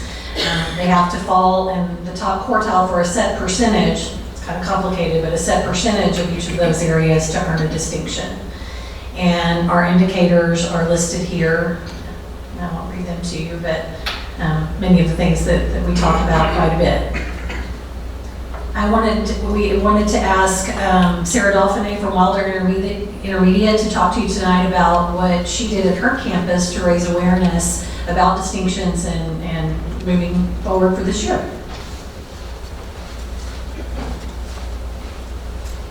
Good evening. We started this year, we actually started last year and we continued this year. Our goal on our campus is to really build capacity in the teachers and the teacher leaders to support their departments as they're trying to understand our TAPER report, accountability, distinctions, how we earn them. And so we started at the beginning of the year with looking at our preliminary data and our projections, looking at our gaps, setting goals together as a team and as a campus, really talking about attendance. Attendance is a concern. Campuses earn distinctions through attendance, and we work a year in arrear when we do that. So we knew going into it what our attendance percentage was, and we didn't make it. So we have to really focus on student achievement. We then moved into letting the department leaders and the teachers leaders work with the campus teams and looking at data and leading those teams. About the middle of the year, we performed a SWOT with our CIC and our teacher leaders on our official TAPER report. Our goals were reviewed because we had already set goals, and then we made recommendations for changes and areas that maybe we thought we knew, but our TAPER report showed us something different. We also make sure as a faculty that we look at it several times a year, but specifically the middle of the year, doing a SWOT analysis with our official TAPER report, talking about our distinction designation criteria, looking at our 40 comparison group analysis, and then again looking at department goals and addressing concerns. Our big message this year was to really look at Index 2. We want progress for all students, every student. We shouldn't get a 0 for any student on campus. And that's what we've said all year long, a 1 or a 2, because every student should make progress. And then also Index 3, closing performance gaps. We have some gaps in our data as far as student achievement and student groups, and we wanted to make sure that when it came to intervention, we were really addressing those. Thank you. Hey, Ms. Dolphine, in honor of you being here tonight, Mr. Prusky and Mr. Rivera are going to ask the board to build you a staff parking lot later on in the agenda. Just to say thanks, just our little way to say thanks. She very graciously accepts the parking. Tonight we really wanted to share and have some other folks come in and share some of the things that are going on our campuses. It's easy to come up here and talk about, well, here's our data, this is what this says, this is what that says, but to really invite some of our colleagues to come in and share some of this. So we thank those that came and shared, Ms. Rose, Ms. Dolphine, Ms. Williams being put on the spot and sharing. We had a couple of others. I think Aaron Ryan was here that was going to share the reading data, and John Holm, but I think when Mr. Inman told everybody to get out earlier, they left. And so, no, they were big parts of that, as you saw. You know, as we go through this, there's a couple things we want to remind. There's a big focus. You hear the buzzwords all the time: college and career ready, college and career ready, college and career ready. What does that mean? I think that, again, along with the board report that we gave last time and what you saw tonight, I think you can see there's a focus on having our kids college and career ready. from the advanced academics and those kids that are high achievers to the students that are garnering many opportunities through career and technology, certifications, endorsements, and all of those things, down to our students that have special needs and how we're trying to ensure that they are also learning to be prepared for their future. A couple things that we also wanted to share, though. It's pretty interesting. We're starting to get some of our student assessment data in. Again, it's the event. It's what has happened thus far. Those are just starting to come in. One of the things to remind, and we shared this back when we went over 1.1 through 1.5, about that time was when the commissioner had just come out about the progression and the changes in the passing rates, and we're seeing those anywhere, the first 2 rounds of 5th and 8th grade math and reading, we're seeing about a 4 to 5% jump in what the students have to do in order to pass those tests. And so, that's not to make any excuses. We're still going to work on our goals, but we're also going to take a realistic look at that based upon the results we get back and what we know those assessments to be this summer. And if there's a need to, when we look at our SMART goals, we talk about them being obviously results-oriented, time-bound, which they are, but also attainable. And so we're going to ensure that we put those measures in place that where we have that incremental process of achieving and attaining our goals. And so we wanted to just kind of reiterate that and share that we're monitoring that, we're looking at that, and we're going to make adjustments accordingly, both to what we're doing for that achievement, but also looking at are there any changes that we need to make and how we've cascaded our goals.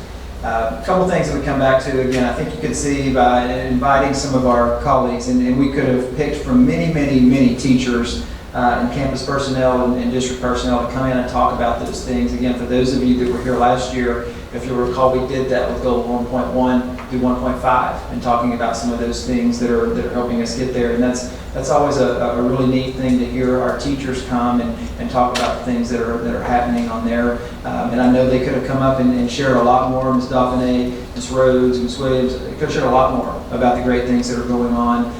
We're not where we want to be, but we're not going to stay where we are. We're going to work to get there.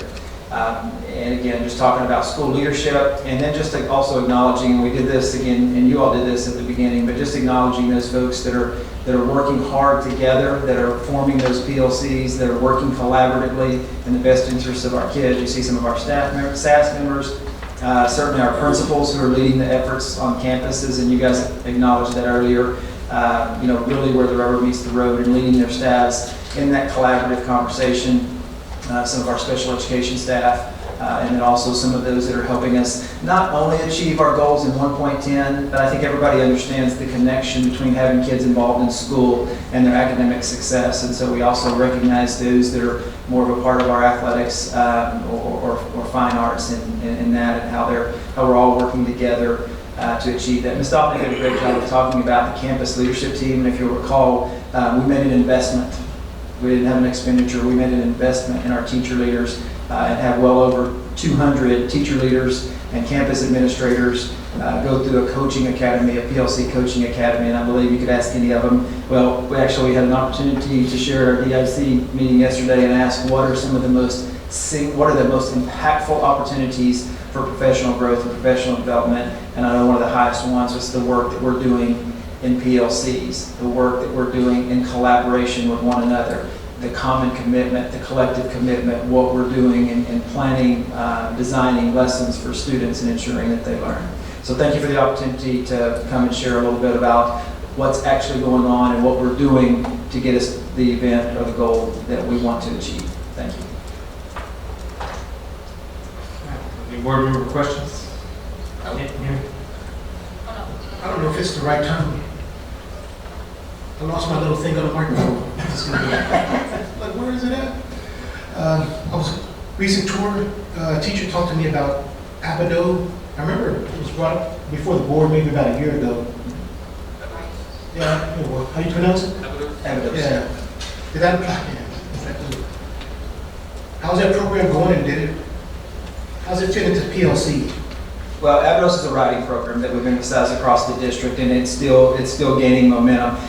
One of the things when we start talking about critical thinking and problem solving, if students can write, there's a good chance that that's going to help with their critical thinking and their problem solving.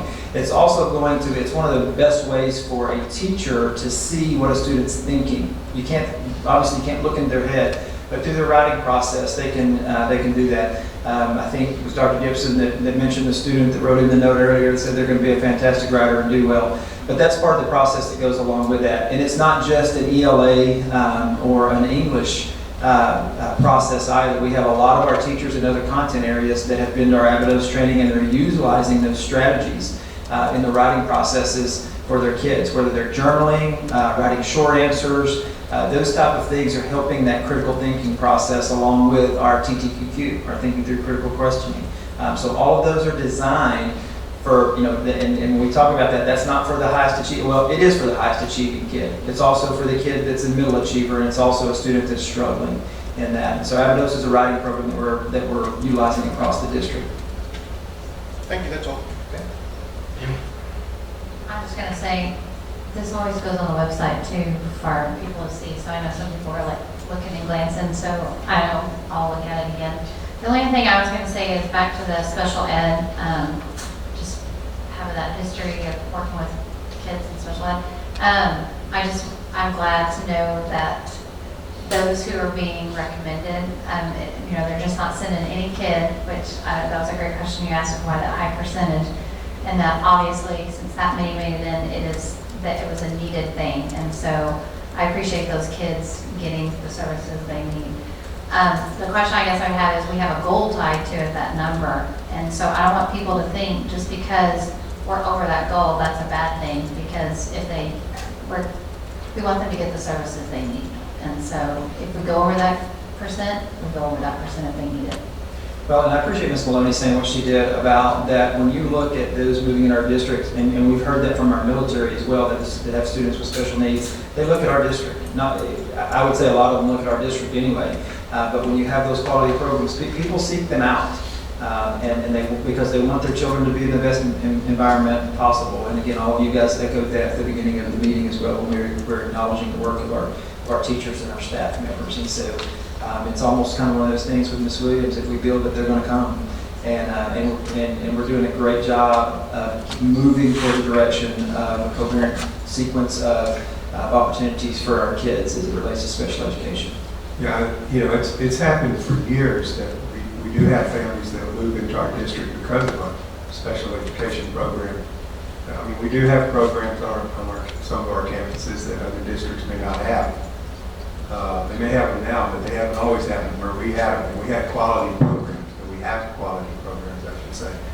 And so, yes, historically, it is true that we have families that move into our district, and it certainly is true that the military families will request assignment on this side of town if they're coming to San Antonio, and enroll in our schools because of our programs. So here, I mean, this is like finding a house. They go on the internet, they talk to their military buddies, and then where's a good place to live, and that's when they come here. Well, if they have a child in need of a special program, they talk to their military buddies. They say, well, they have a good program, and they come here, and that is one of the reasons why our numbers are up. And I'm glad that Amy pointed out the fact that yes, it's true that just because the number may be higher than what PEA or somebody would like for us to have, that doesn't make it a bad thing. If these students need services, then we should be giving them services and not just trying to keep our numbers low. Somebody's theory. So anyway, I appreciate it. Thank you. Anybody else? Okay, thanks, Mr. Rogers.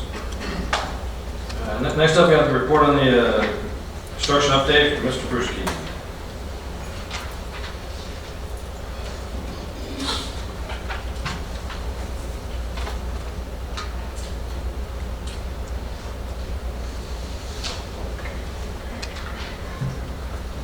Good evening, President Inman, Dr. Gibson, members of the board. This evening, we're just going to jump through and focus primarily on Adobe. So I will skip about 20 some odd slides, if that's okay with you guys. As mentioned, Can you go back to that slide? Back. Number one? No. Oh. Yeah. No. 14. Okay. He's messing with you. I was just checking, sir. Thanks for the kind words on Steele. Had a lot to do with the coordination efforts of the whole team, architectural, campus, and with AGCM, along with a great contractor as well. So thank you, Mr. Buto, for those kind words. Okay, Adobe Junior High, we're at about 62% complete. We are moving forward slowly but surely. Electrical, structural steel going on at the new admin area. That's the area facing Ortfeld, installing the framing and stucco in the classroom addition, installing ductwork in the new locker room addition. All these things are good things on the exterior, out of the ground, but more on that later. There's an asterisk to that comment. May, we're looking at pouring the second floor in the admin area, and then ceramic tile and plumbing fixture installation in the new locker room. Moving forward, rendering. Here is the classroom addition going up on the front, along with the supporting steel, as well as the accent steel that's going up. Here is the admin area, the steel going up on the external side of the building. This is a new classroom interior look, so it's kind of messy. It's amazing what they look like at the end. The locker room on the back side of the gym. This is that wall facing Borgfeld as well. You probably can't see from the roof because the portables blocking it. The admin portables are there.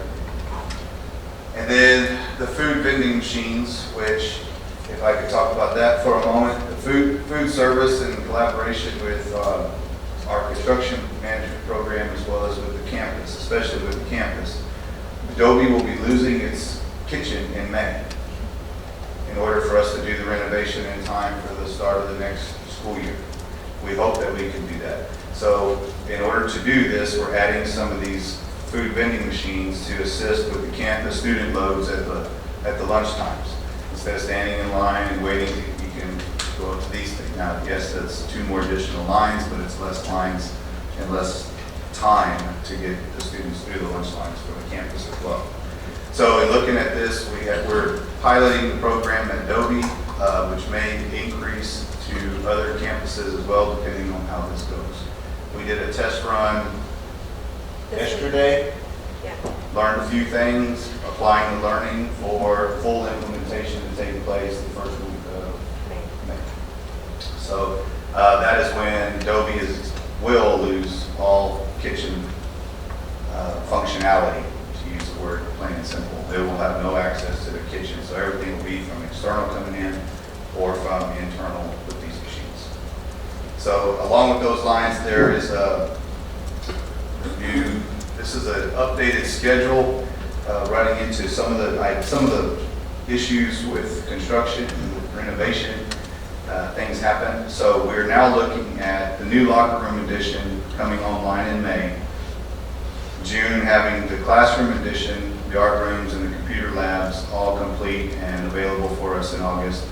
And then August, we're looking at the administration area coming online.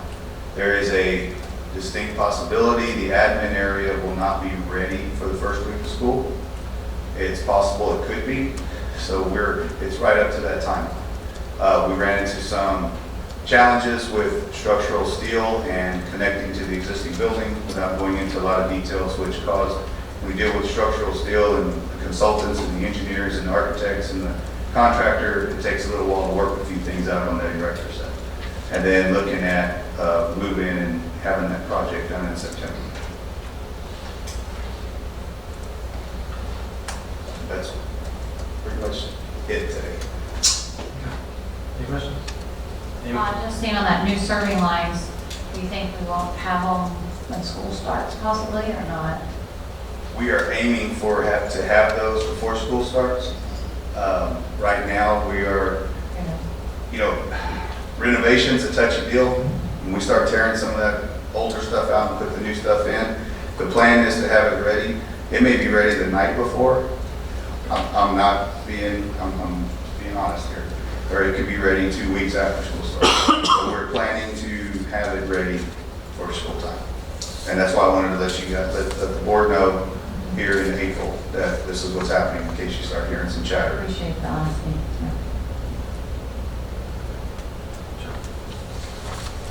I mean, it's over next week, so.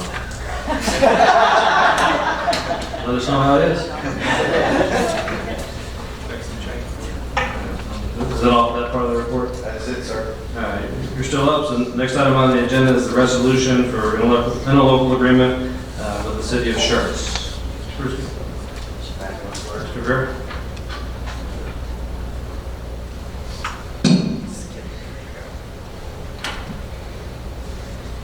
Mr. President, members of the board, and Dr. Gibson, we have a discussion item tonight for the interlocal agreement with the city of Schertz for the installation and irrigation of trees at Wilder Intermediate.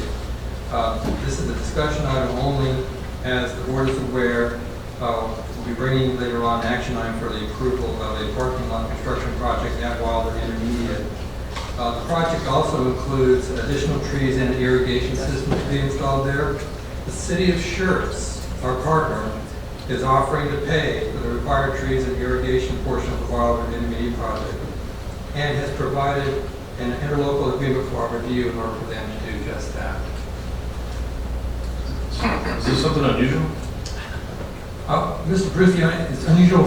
I have not seen one like this before. I think it's a great thing, but Mr. Bruce, you want to add anything to that? Through the collaboration efforts of the districts and the partnerships, and of the sharing of the public places and of our same taxpayer base, so to speak. This is something that we have worked with through talks and negotiations, and the city actually brought this forward, saying when they were reviewing the plans, we were looking at the landscaping requirements, and they brought this forth that they would be willing to use their, what's the proper term, tree mitigation dollar fund that they have for this, and apply it to the public school system.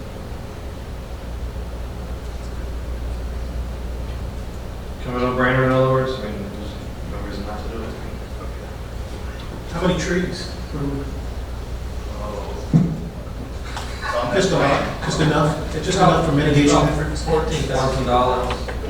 $14,000 worth of trees? Yes, sir. And irrigation. Irrigation. Any further questions? Yeah, so this will be on the consent agenda for next week, or next month, I take it? Just for discussion tonight.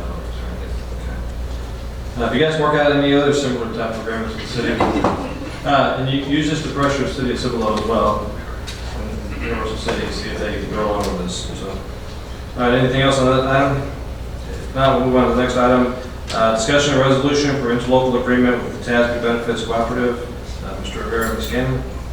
Mr. President, members of the board, our district is continually pursuing ways to add value to our employee benefits, and we'll be talking more about that later tonight. Joining the TASB Benefits Cooperative is adding another valuable tool that will be available to us for our use in reviewing and acquiring insurance projects for our district and staff. The agreement alone does not extend any employee benefits or services to our district. The agreement does, however, provide us access to the Benefits Cooperative designated service providers for various benefits and services made available through the cooperative. This may prove useful as we constantly seek to improve benefits offered to our staff.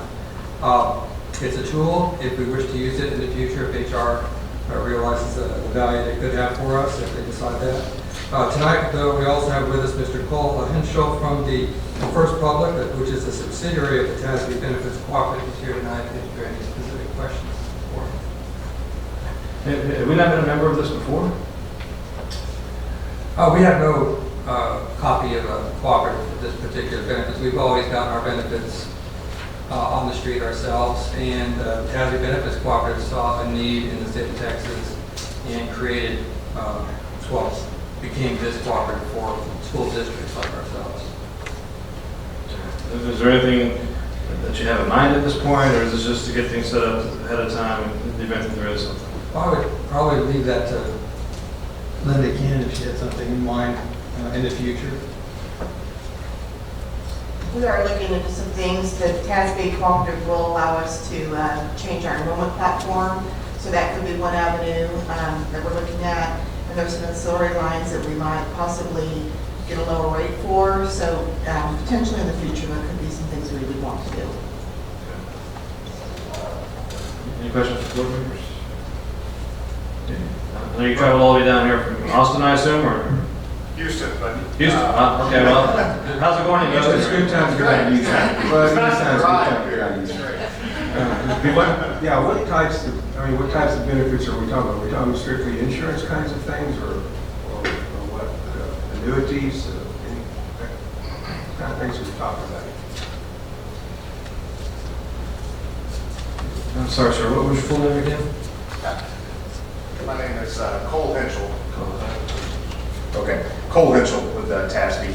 And it's basically the real value here is in some consulting services that we can provide you for your employee benefits. The interlocal will give you access to TASB's consulting arm on the benefits side without any kind of fees associated with that. So if the district wanted to look at another disability plan or accident plan or anything like that, or enrollment system, they could use the TASB Benefits Cooperative to go out and find different products to bring to the district and help explain the differences between them and why you might use one over another, things like that. Makes sense? Yes, thank you. All right, thanks, sir. Anything else, Linda? Thanks. Thanks, and best of luck with everything in Houston, okay? Thank you. So the initial term is for 1 year, is that what it says? The initial term of this agreement shall commence, or the initial term is 1 year?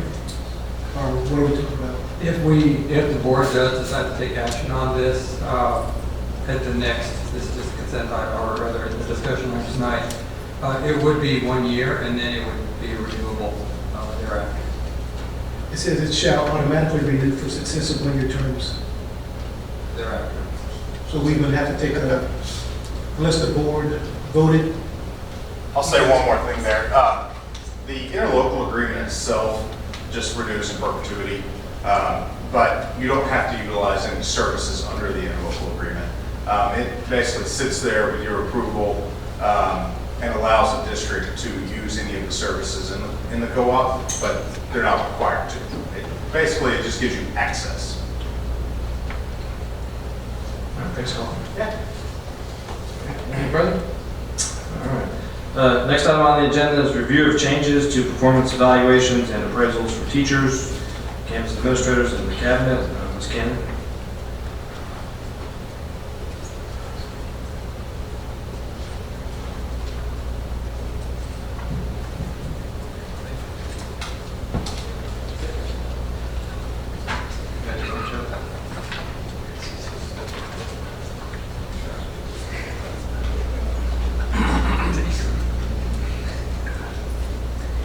Good evening. Tonight I wanted to bring to you some of the changes that we'll be seeing for the 2016-17 school year in regards to evaluations for the teachers, principals, and cabinet members.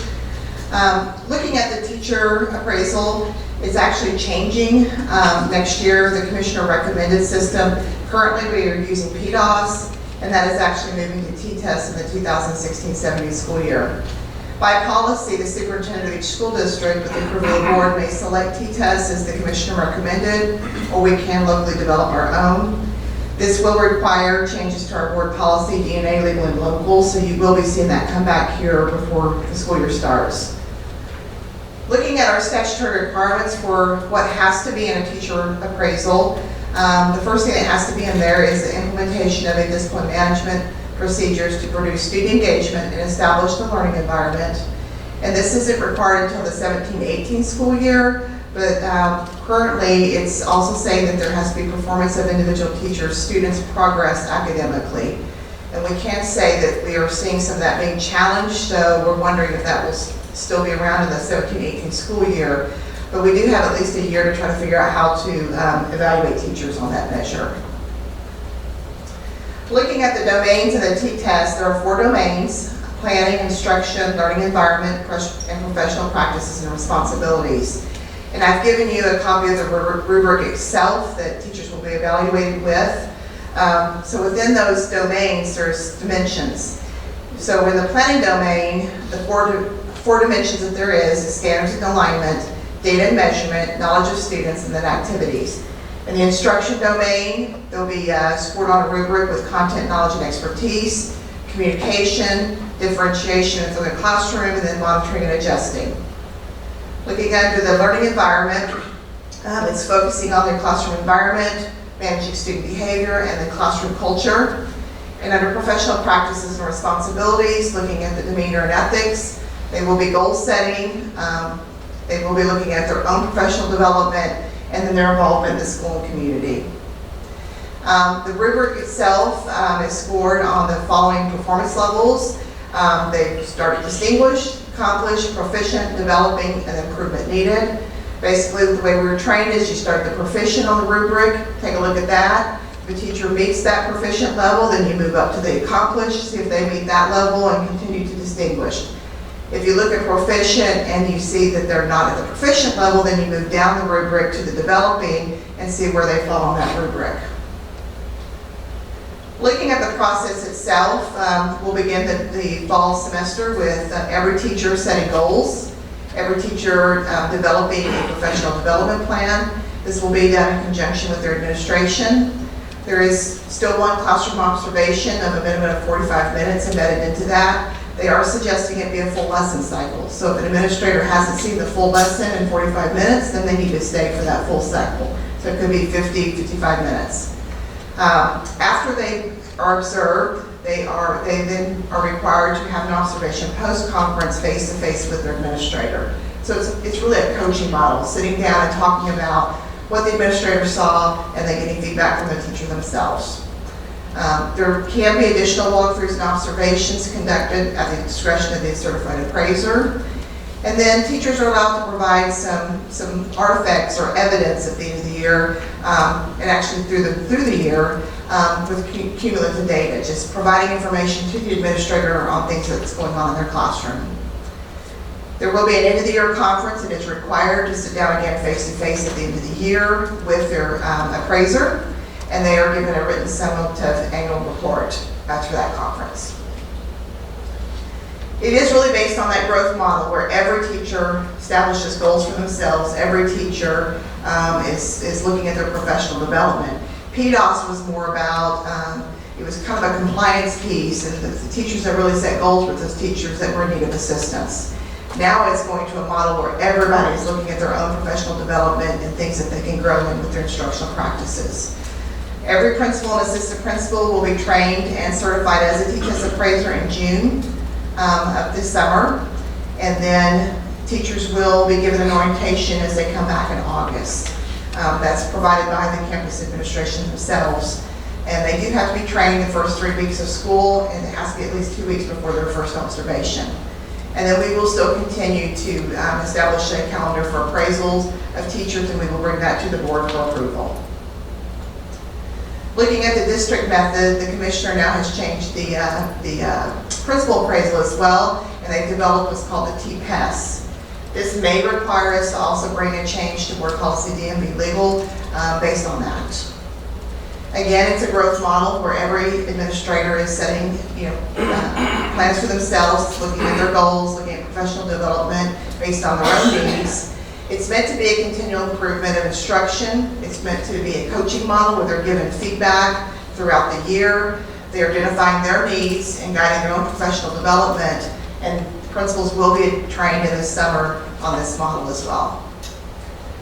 It's based on the 5 principal standards: instructional leadership, human capital, executive leadership, school culture, and strategic operations. And you'll see they also have kind of subunits of those strands. First one's on the curriculum itself, instructional practices, data-driven instruction and interventions, and maximizing learning for all students. So it's really asking them to become that instructional leader. At the same time, they're also asking to pay attention to the staff, looking at the selection of staff, placement of staff, and then retaining their staff, the feedback and coaching that they're giving to their staff, collaboration and leadership, and then their evaluations and supervision of their staff. Under executive leadership, it's really, can they be that change agent? Can they manage change on their campus? The ongoing learning committed to that, communication and ethical behavior. Also focuses on school culture, that vision of high achievement, culture of high expectations, safe school environment, and discipline. And the last is on strategic planning, maximizing that learning, looking at resource management, and policy implementation and advocacy. And I've also given you a rubric that, that shows what that's going to look like for next year under TPAS. They also are evaluated with the following performance levels: distinguished, accomplished, proficient, developing, and then not demonstrated. The way we're trained on this is that you start at the developing and then you start increasing that based on the evidence that you're seeing. And the process itself is they will get the orientation. That'll happen this summer. Again, in the fall, they're going to be setting their own goals as well. They will meet with their supervisor to go over those goals. There'll be a pre-evaluation conference in the fall. There'll be a mid-year pulse check in, see how they're doing on those goals. Do they need to be tweaked? Do they need to change goals? In the spring, they have to work on a performance assessment, kind of identifying where they are. And then they will also, again, have an end-of-the-year performance discussion and the final goal setting for the next year. So a lot of coaching in this model. We looked at our cabinet performance assessment. We really wanted to align that to what's going on with the T-test and the T-pass. And so we developed a cabinet performance assessment that's developed using behaviors of high-performance organizations. So within that, there's 11 different areas. The first one, and you'll see a rubric as well with this, but first one's on visionary leadership, just setting that vision and modeling expectations. Systems perspective, are we all working together as a unified whole? Valuing people. Customer focus, are we exceeding our customer requirements? Are we a learning organization? Are we focusing on success? Managing for innovation, and then management by fact, and being responsible to the community. Ethics and responsibility is built in along with results orientation. The performance levels you can see there have matched with the T-PES and the T-test. Distinguished, accomplished, proficient, developing, and improvement needed. And here we've done something a little bit different. In scoring that results orientation, we felt like we needed to support each other on all of our goals on the strategic plan. Therefore, the scores will be given based on us meeting the goals at the current level for that year. So whatever we are set for ourselves as a goal, as a target goal for that year, then we'll identify that and look at our goals for the year to score the results orientation section. And again, the process there is, again, talking about the orientation. We will meet and set goals and conference with our supervisor in the fall. We will have a mid-year check-in, how are we doing on those goals, and then a end-year performance with that final evaluation and goal setting for the next year. Any questions? Linda, what is the process for the training for the administrators? For T-test, the process is it's a 3-day training, and they, after that 3 days, then they on their own have to take a certification test and certify as an appraiser.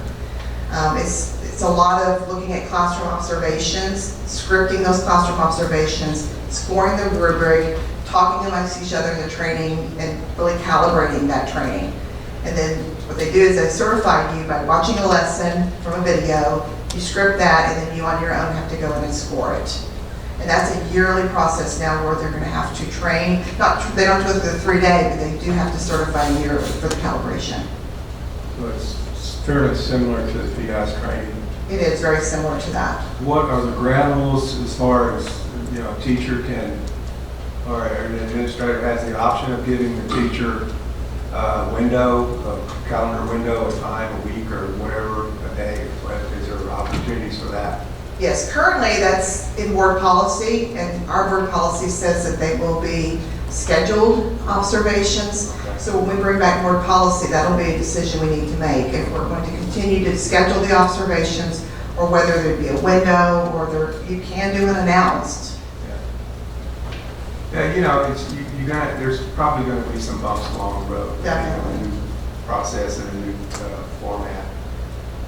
It goes without saying, although I'm going to say it, is that, the evaluation process is only as good as the person doing the evaluation. That's exactly And right. only as good as the person who's being evaluated has understanding of the evaluation process. So, I know you know that. You've been doing it long enough. So, anyway, it'll be interesting to see what happens. Thank you. Well, sort of 4 observations, unless your questions. The growth model, so that's, you set your own goals. You set your own goals, but it has to be in collaboration with your appraiser. So you talk about those goals and then you kind of agree upon what those goals are. And the teacher starts with that, or even in the TPAS model, the principal starts with that. Then they get with their appraiser and they kind of have to say, yes, that's a great goal to work on, or, you know, maybe you need to go here instead. So there's a lot of coaching along the way with that. So there's no setting the bar low and then overachieving the student? No, the appraiser and the teacher need to work on that together. It should come straight from the teacher to begin with, and then the appraiser needs to have a say in that as well. Commission, and then I think there was another communication and interpersonal skills. I think that was maybe cabinet level. Was that cabinet or the principal? For interpersonal skills? Yeah, there was I believe it's probably both. Communication and interpersonal skills. On the cabinet level, how do you decide that? The reason I bring it up is it says, does the system, I think communication and interpersonal skills, does the system promote groupthink to the point of nobody's willing to sort of stretch the rubber band to say, because they don't want to, you know, be accused of not communicating, having poor communication skills. You know what I'm saying? If I'm going to be perceived negatively by sort of speaking my mind, then it creates groupthink, and everybody says, "Oh no, we're all getting along, everything's fine." But it's really not. Well, I think that has to be balanced with management about that, which is one of the other indicators. Somewhere between management by fact and valuing people and communication is the right place to be. And I think a lot of that's quantified through our staff satisfaction engagements. I think you could cross-check it against that. And if someone's trying to convince you that they're really good as a frank two-way communicator, as a leader, and then you look at their staff satisfaction engagement survey and it's in the tank on communication, that's kind of hard to square those two up. Definitely. And then the third one was Michael Rath, today at the educational forum, said that there was maybe some educational groups, teacher groups, that might be filing a grievance or something against this new process. CSTA, it's actually a lawsuit. Yes, not a lawsuit. Yeah, well, that's when you file a grievance against the commissioner, it's a lawsuit. Oh, no. But it's not this rubric that you're looking at that they're suing over. It's the link of student results to the overall performance. But what they've done is intentionally left those connected to force the commissioner to make a decision relatively quickly. So he has a couple of options. Just say, we're staying the course and the student scores not this year, but next year. Is that right? Would be linked up. Or he could bifurcate that portion of it away from this portion of it and let it move forward, which would probably settle the lawsuit if he did that. And then, or, say, okay, we're not doing any of it, and we'll start over, which I think there's been so much training. Right. And dollars spent already at this point, I don't see that happen. But it did happen this week. Okay. Thank you. And stay tuned on the result of that. I have a question, yeah. Did any school districts do their own, I wonder? I don't know, that's a good question. There were a handful prior, PDOS that were doing their own grant. I don't know of any that are. I've seen the other end were more they piloted this in the last couple of years. They're further along into it. But I could research it, but I don't know. No, I was just wondering off the top, yeah, because they made that where you could create your own art, Yes. follow this stuff. Yes. My other question, maybe special, I just think that sometimes like the ALE classes and things like, they don't fit into a rubric always. So I'm hoping this, with the growth, maybe you can speak to that. I'll have an opportunity to participate in the test training next week, and I'll certainly keep an eye on that. I think what we're hearing already, though, is that there's enough flexibility within the coaching piece that you can hone in on some of those factors. I was even thinking like writing their own goals, and their goals are going to look very different than a fifth grade math classroom. Yeah, our only certified TTES trainer right now is JD Mosley, right? Our director of maintenance.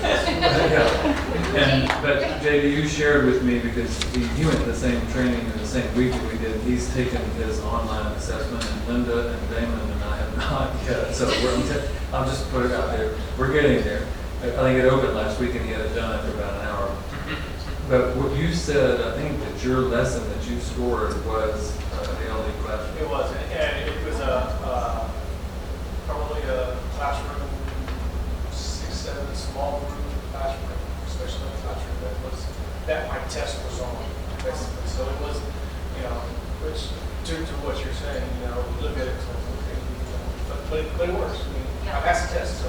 I think, you know, again, I think that's has a lot to do with the administrator knowing what's going on their campus and understanding that, yeah, that's going to look quite a bit different than going into an upper level math class. You know, the goals can be similar in total. They can be similar, but yes, you know, There's also, there's going to be different things you're looking at. You know, having been there. part of this process is there's also, it's not required, but there's an opportunity for a teacher to come in and have a pre-conference so that they can go over those things. You know, let me tell you a little bit about my students. Let me tell you about this group here, or this student's on a behavior plan, or these students are, you know, non-English speaking students and that sort of thing. So that is built into as part of that coaching piece to say, what am I looking for?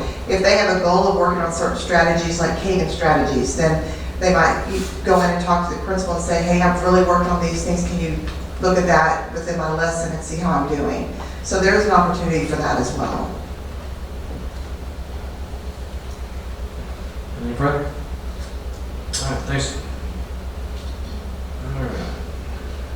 Mr. Chairman, just in way of facilitation, there's two discussion items that have some discussion, and there's two really quick ones, if you will. And then consent agenda and then 4 action items, just to kind of get Sure. where we are. You bet.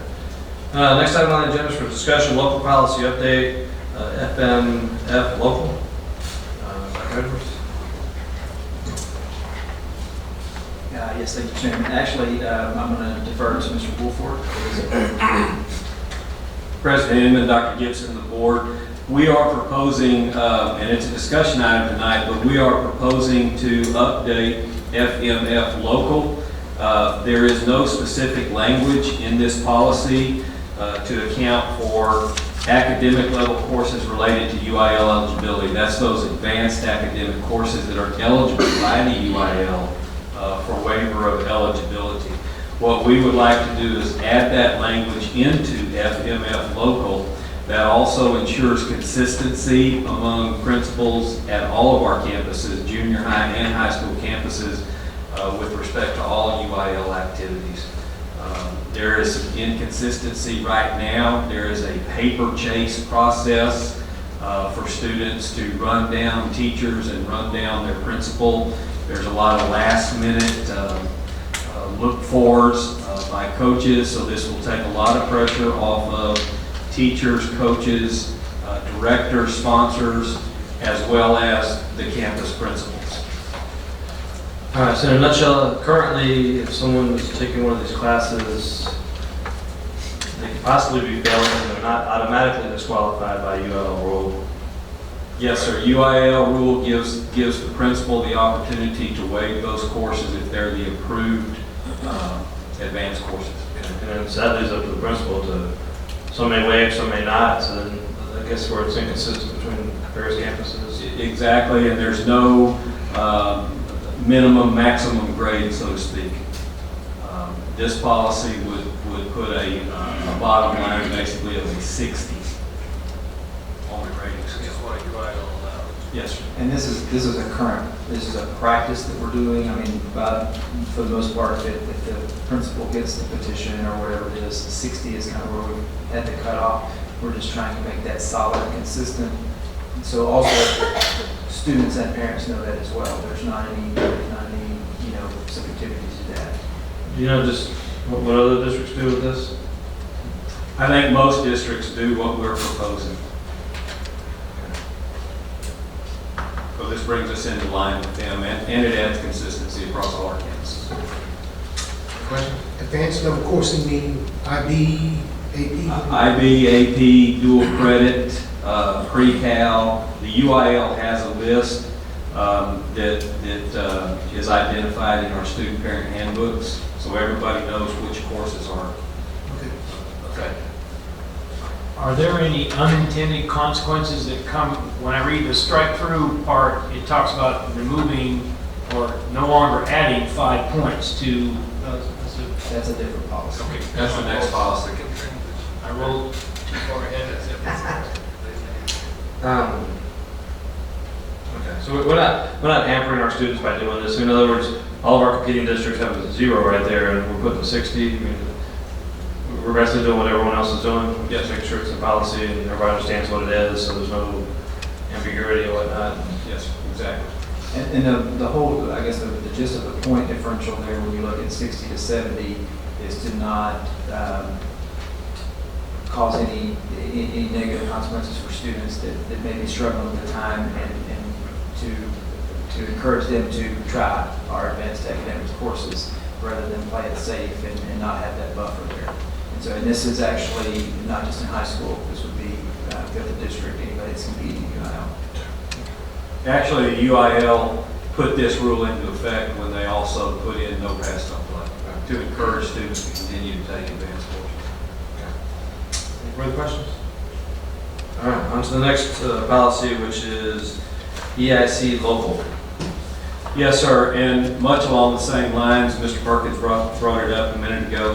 This policy recommends eliminating the extra 5-point weighted system at the junior high level and bringing the junior high into consistency with our high schools. As we look at our board policies, when we changed the class rank GPA honors graduate policy a couple of years ago, this brings those courses at that level into compliance with the high school courses.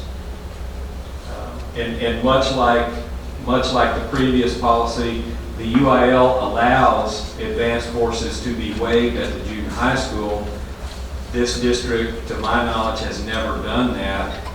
Many years ago, they implemented the added 5-point policy as the alternative to the waiver policy. So this brings everything into consistency.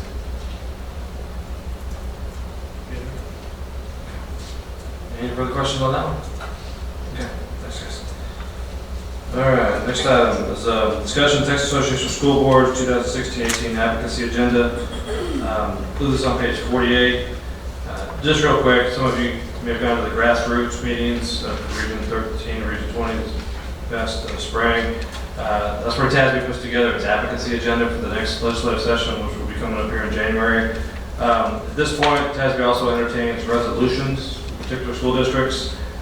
We have, I believe, until January 1st, or July 1st, is the deadline to submit any resolutions. That's something that may be more particular to this district that then gets vetted by the TASB board that would ultimately go into the TASB legislative agenda for the next go around if we so choose to do so. So, if anybody has any ideas for tonight, great. If not, then we can put this back on the agenda for next month as well. I'm just going to say on Saturday, that got brought up a lot when people didn't get what they wanted and the certain school district kept reiterating and it got voted down. They kept saying right resolution, right resolution, right resolution. Exactly. So. Okay.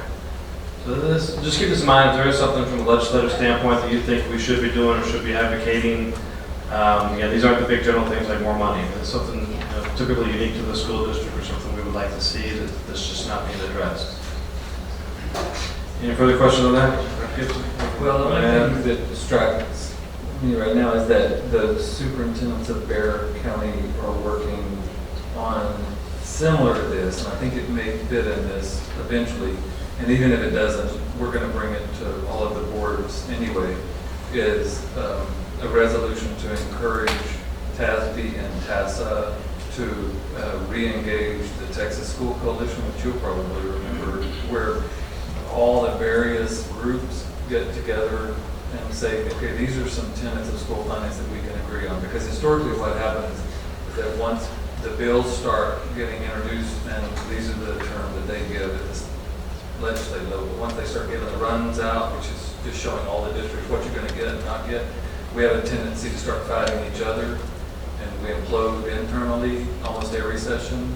Our collegiality breaks down, and now big schools are pointing at small schools, and rural schools are pointing at urban schools, and then we get this little fight, and the session ends, and we don't get help.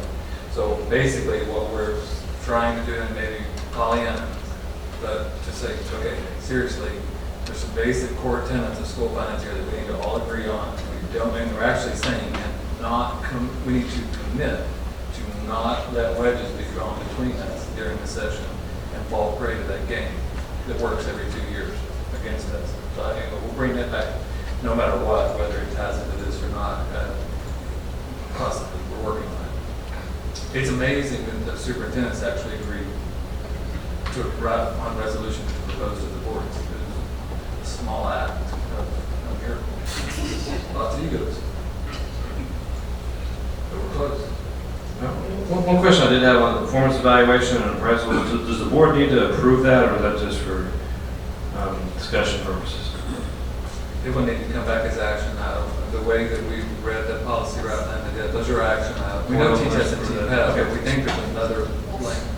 Definitely the T-test, and it depends on how they embed T-test, the language of that into the policy, then we would have to approve that. We'd have to bring that back for approval as well. And the cabinet one.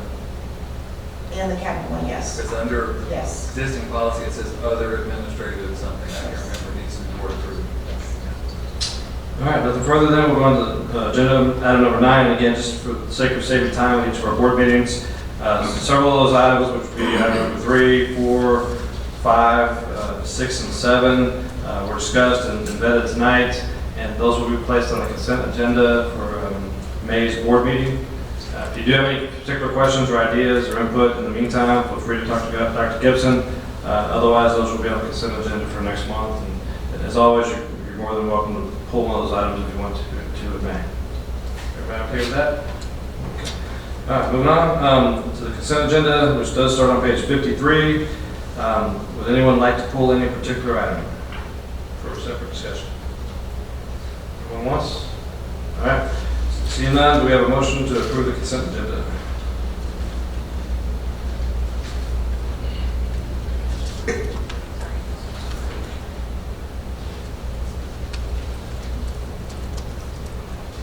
I move the Board of Trustees approve the consent agenda item as presented. Do I read each one? No. I'll second it. There a motion to approve the consent agenda items in a second. All those in favor, raise your right hand. Any opposed, same sign. Motion passes unanimously. Once again, Dr. Gibson would vote for that as well. What? I assume so. All right, action items. I'm sure this is what some of you have waited all night for, right? First item on the agenda here, request for board action, approval of solicitation for group health insurance by Mr. Rivera and Ms. Cannon. Mr. President, members of the board, and Dr. Gibson, I'm just going to read a few brief comments and then we'll introduce our health consultant. The district's current group health insurance plan is provided by Humana, which was purchased recently by Aetna.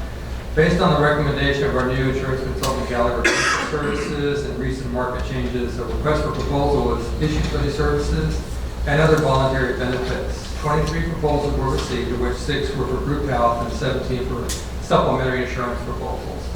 Action tonight will be recommended only on the group health insurance proposals. The supplementary lines did provide some useful information, but no recommendation will be made at this time. Based on price and other evaluation factors, United Healthcare is recommended for the best value for this service tonight. In determining the best value, the district is not restricted to price alone, but may consider any other factors stated in the selection criteria.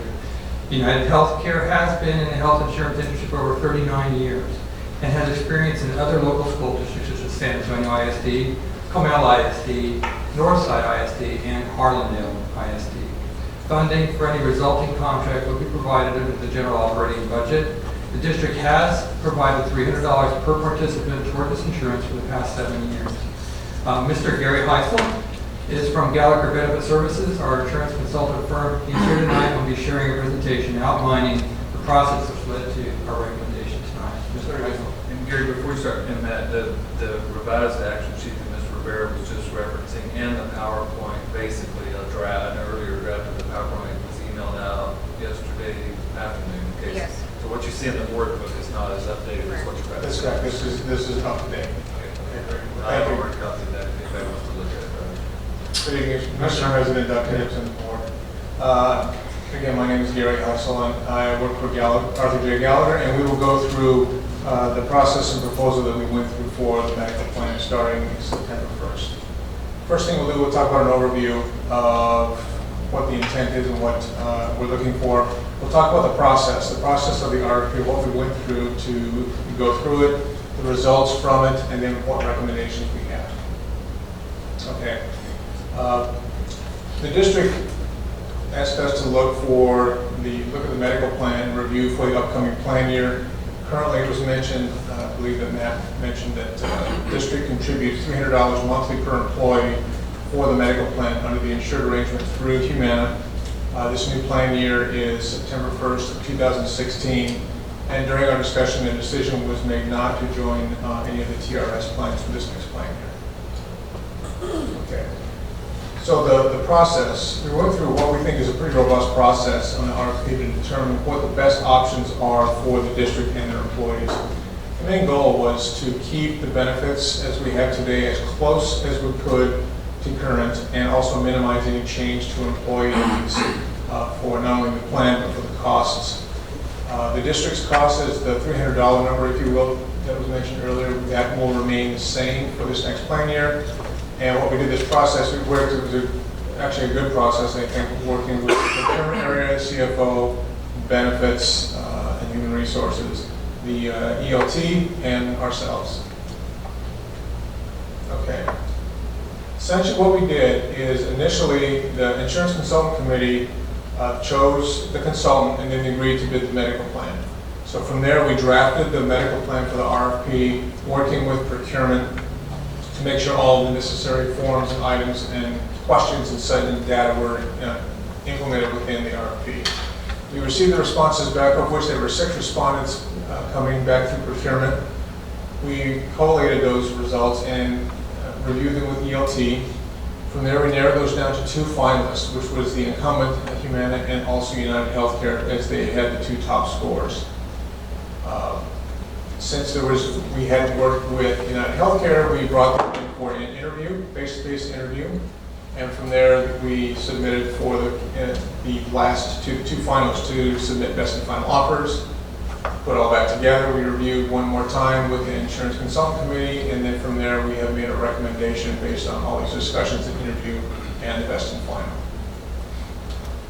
Okay. Originally, these are the initial results from our RFP. Currently, at the very top, the overall cost of the plan is about $6.4 million for a year, of which the district pays $4 million. That's the $300 per employee. So the initial quotes that came through the door, Humana came in at a 21% increase to cost. You can see what that is in the dollar change. Blue Cross actually came in higher at 28. United Healthcare came in at 12, and Aetna declined to quote. Typically, in that situation, they felt that they could not have competitive rates and or benefits in relation to what was existing today, so they chose not to submit a proposal. Okay? So then, as you recall, we went through and did a best and final, and these are the baffle, as we call it, and this is what we have. So again, the current premiums are $6.4 million. The district portion will remain the same. Humana came down to about 14.6%. You can see the changes there. United Healthcare came all the way down to a 4.2% increase. That's about $274,000 in total premium. Okay. So let's talk a little bit about how that's going to impact people.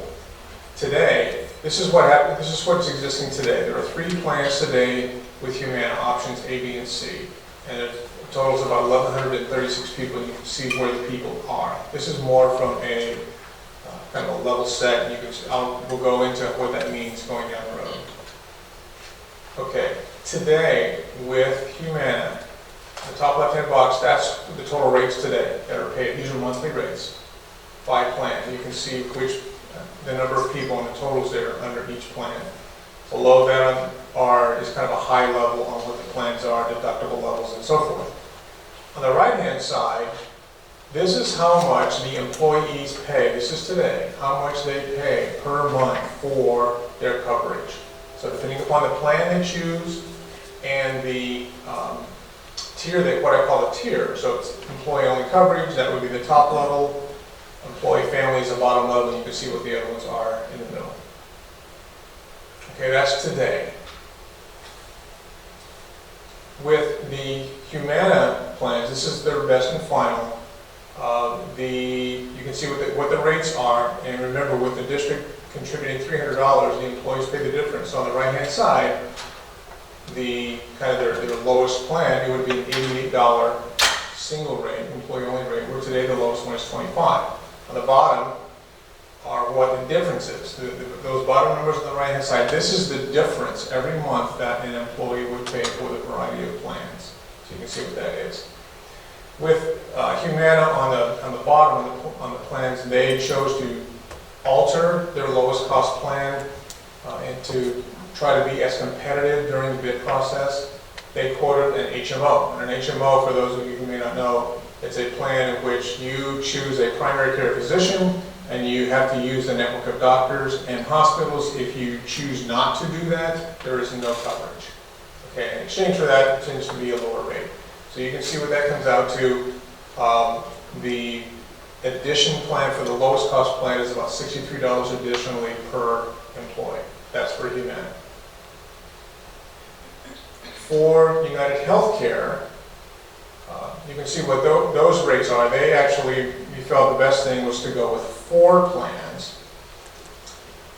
Their lowest cost plan from a contribution perspective, in the top right hand, they gave us 16 options of plans, so there was a lot to look through. But the best option was option 11, which also is an HMO, and that's a $41 single rate. So remember, they would go from 25 to 41. It's about a $16 increase. That also is an HMO. It's a smaller network, so if people want to buy on the price and their physician is in the network, that is a plan that we feel was the best to go for them. If they didn't want to go to a smaller network, they want to go to the larger network that United has, we still are offering 3 plans as are offered today. As you can see on the right-hand side, there are some people that will actually get a lesser cost year over year than what they have today. And at the bottom again, this is what they paid. This is today's rate. So we feel that with United, there are better options. There's a broader array of product. The costs are much in line for employees. There's a big concern through our discussions about affordability. Lower income people, medical costs are expensive, just as a whole. We want to keep their paycheck as low as possible. So we said if people want the lowest cost plan here, if people want to go to that HMO style plan, that would be good. It's only a $16 a month cost. Yes, it's an increase, but it's still, we thought, the most affordable, and it's up to them for the employee, still offering them the choice that they can choose what they need to. So if there was a move to United Healthcare, here are some of the considerations that an employee would need to choose. Obviously, the first one is they would need to select a plan. I think all of us during open enrollment would choose a plan. They would need to select a plan. Now, one of the things on one of the plans, or one that actually that was on the far right, that's a co-pay plan. So you pay a co-pay to go to doctors and so forth. With United Healthcare, for children, the co-pay is waived. So we thought that was a good feature. That's relatively new. I thought that was really good, and Humana didn't have that. They also have an enhanced customer service model. We felt during the interview process and the RFPs that the customer service model was very robust, having enhanced customer advocacy. As mentioned earlier, if an employee were to choose an HMO, they would need to select a primary care physician to direct their care, so that's something new they don't have today. They'll get a new ID card, the Humana card would go away, and they would get a United card. All of this is for dates of service for September 1st. Any dates of service prior to that would be filed through and paid for through Humana. Anything incurred September 1st and after would be United Healthcare. Right now there is with Humana, you can go to myhumana.com, you set up an account and you can look at your print ID cards or look at explanation of benefits, what your claims are, so on and so forth. A person would need to do the same thing with United. myuhc.com is their name. Also, if they need to, you can get an app on your phone to do the same thing once you set up your account. And obviously, if there were any customer service, there's a new customer service number that people would need to know. They could, obviously, can't call Humana if you had United. So, here's our recommendation, as we mentioned. Our recommendation would be to move to United Healthcare for a September 1st effective date. To keep the affordability for all employees, we want to move to 4 different plans. This keeps the benefits as consistent as we could find out of the marketplace with the current levels, and also the contribution for employees were the lowest. And then down the road, there was discussion about maybe going on to a self-insured arrangement. We didn't feel that was right at this particular time. Maybe a few years, 2-3 years down the road, we can address that again, but at least right now, it was discussed, but the decision was not to do that. Any questions? I guess my big one is this going to be a fun, obviously changing health insurance providers is going to be a fundamental change for our employees, but is this going to cause a lot of disruption in who they were seeing for doctors? And we did an analysis in that regard, and there were a very small, I don't know the exact percentage, but there was a very small number of providers, of doctors that are in Humana and not in United Healthcare. But the flip side of the coin is there's a much broader network on United Healthcare. So you have a few losers, but you have more winners. The network is broader with United Healthcare. We thought that was a big selling point. I don't know if you said this earlier, but do we have some employees as part of this group that looked at this and evaluated it? And you went back to one of your first slides. I think you had a committee that looked at it. Yeah, we had ELT, but there was also a selection committee. Right. That was it. Yes, they looked at it. And there were staff members, employees that were part of that as well? Yes. Right, okay. We actually brought back in the fall, we used a cross-section of employees, a member from the maintenance department, an administrator, a counselor, and a teacher that actually helped us with looking at our insurance consultant when we went out to the RFP. We brought that same. Let me interrupt, because you're starting at a point that's not giving yourself credit, and I'm going to do that for you. You went to every campus and did feedback reports based on staff satisfaction data, and from that, these volunteered. So Yes. actually, she took it to the entire staff, or anybody who invited you to come. Correct. Is that right? That's correct. Okay. And so Work that in. that group helped us in the fall, and so we brought them back in and shared with them this presentation and the change, the numbers for Humana versus the numbers for United Health. And they were all in favor and support of us moving to United Health. To the point that they said, we will help you with other staff members, we'll talk to other staff members. But from that, we know that we need to work on the transition, and we're going to use that same group of employees to help us identify some of the things questions that are being asked and things that might come up, and we're going to put together an RFQ or a question and answer document so that they have some information on it, and have them help us and meet with them regularly to try to make sure that we're hearing the things from staff that are concerned with the changeover. But that was those 4 that helped? The 4 that helped, yes. We had a big staff. Okay, the reason I asked, obviously, a big part of this, the impetus for all this was just to increase our employee satisfaction when it comes to benefits and compensation and all that, and just want to make sure that this obviously helps with that, and that our employees feel like this is the appropriate way to go. And so we've had Humana now, 20 plus years, you said? Yes. Something like that. So, I mean, obviously, I assume it would be a big change for a lot of folks, but so there may be a little bit of discomfort initially, I would assume, but then hopefully we can get on track. So I think that a lot of that deals with communication and how we get this out to the employees. So, all right. Well, that was my question. I was going to ask how soon, if this is approved, how soon after that would employees start receiving information about where we're going with this? Well, we're going to need to do it immediately.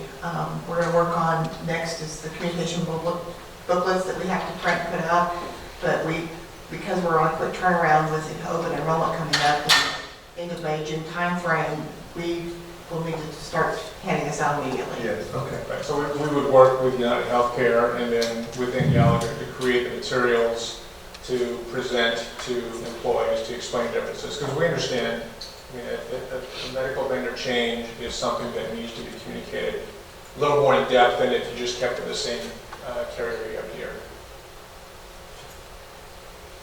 I know United Healthcare is pulling out a lot of the markets for the Affordable Care Act. Is that That has nothing to do with this, there's no way, shape, or form. That has nothing to do with this.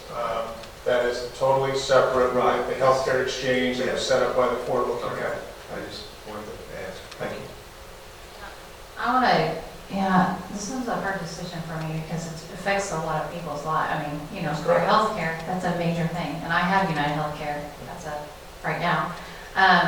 But I just am worried about what Gary said about the customer satisfaction, because when you look at it, some might go up, some might go down, it's the same deductible, and I heard over and over, it sounds like, you know, I am getting my own health care because it's too expensive. And I've been a teacher, I know it's hard because we're in a big group, and I just traditionally know my mom was a teacher.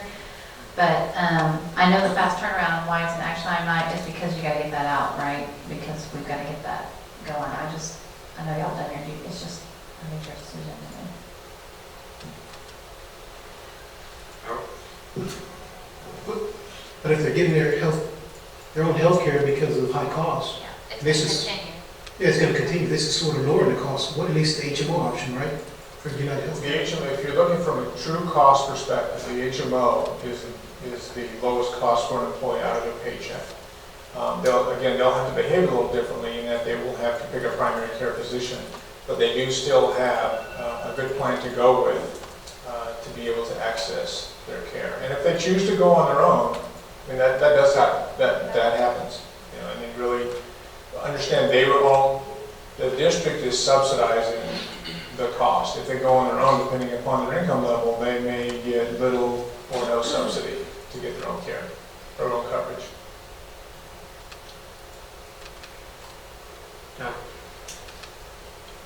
Coming from an organization where almost every year we switch over insurances, or at least every other year depending on the market, I can tell you it does create significant change for people because they have one primary doctor they've been seeing for whatever, 2-3 years that's treating a certain condition that is not in the network with an HMO, and so now they have to find another doctor. In a lot of cases it's starting off from ground zero for a doctor that's been treating them for 4 or 5 years, so that's obviously a concern for me. Second is, anytime in any organization, and especially the ones I'm associated with, the biggest issues are always pay and medical benefits. And I've seen recently us lose employees because the medical benefits changed, and they decided to go to other agencies that provide better medical benefits. So that's also a concern that are we doing more good or harm in the long run? And then third is the hidden costs, and I haven't had a chance to look at all the information, but we can sit there and say, oh, it's great, my monthly premium went down an X amount of money, but when you really start looking into co-payments, doctor visits, deductibles, people end up paying more than they actually did originally with what they had before we even changed. So I think all those are concerns that, at least for me, I think we need to look at a little bit more carefully. We hired this company for $150,000 a year to do that, and he just made the presentation. But it did go into all of the details. Yeah, and I think the thought here is, I understand the end cost. I understand that. But we also saw if the thought was to remain with Humana, then the benefits were similar to what they have today, just like it would be with United, but there would be more taken out of their paycheck. Even for the lowest paid, their costs would go up by more than double. So that's a big concern for people. We didn't want to totally strip the benefits to just chase the lowest rate. We wanted to keep the benefits comparable. We heard the satisfaction item too, but we felt it was our job to go out and find the best deal out in the marketplace, and this is what we ended up with. No, nothing against you, honestly, and because I don't know you, because I haven't had the chance to review everything, but in my 20 years, I've heard that same conversation every year, that this is the best benefits, and then when it gets down to the individual user, there's always a difference of opinion. So, like I said, I'm not saying one way or the other, I'm just saying I think it's, for me, something that we need to look at a little bit more before we make a decision. What percentage of teachers generally use HMOs? Do you know?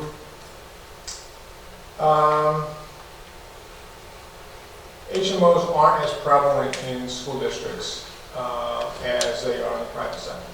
I can't tell you that. A lot of it, I would say teachers probably don't. You know, I would think it's probably more classified, maintenance, that kind of thing. I think they would look at it more of an HMO just because of the cost. Teachers typically stay in a broader network, at least that's my experience. And a lot of it, quite frankly, a lot of it's dependent upon their own individual health. Sure. From what I see, the price is going up no matter what. So we can leave it alone and the price is going up, or we can change it and the price is going up not as much. That's correct. And it looks like there's more options. I don't mean to be callous, but I think some people are going to complain either way.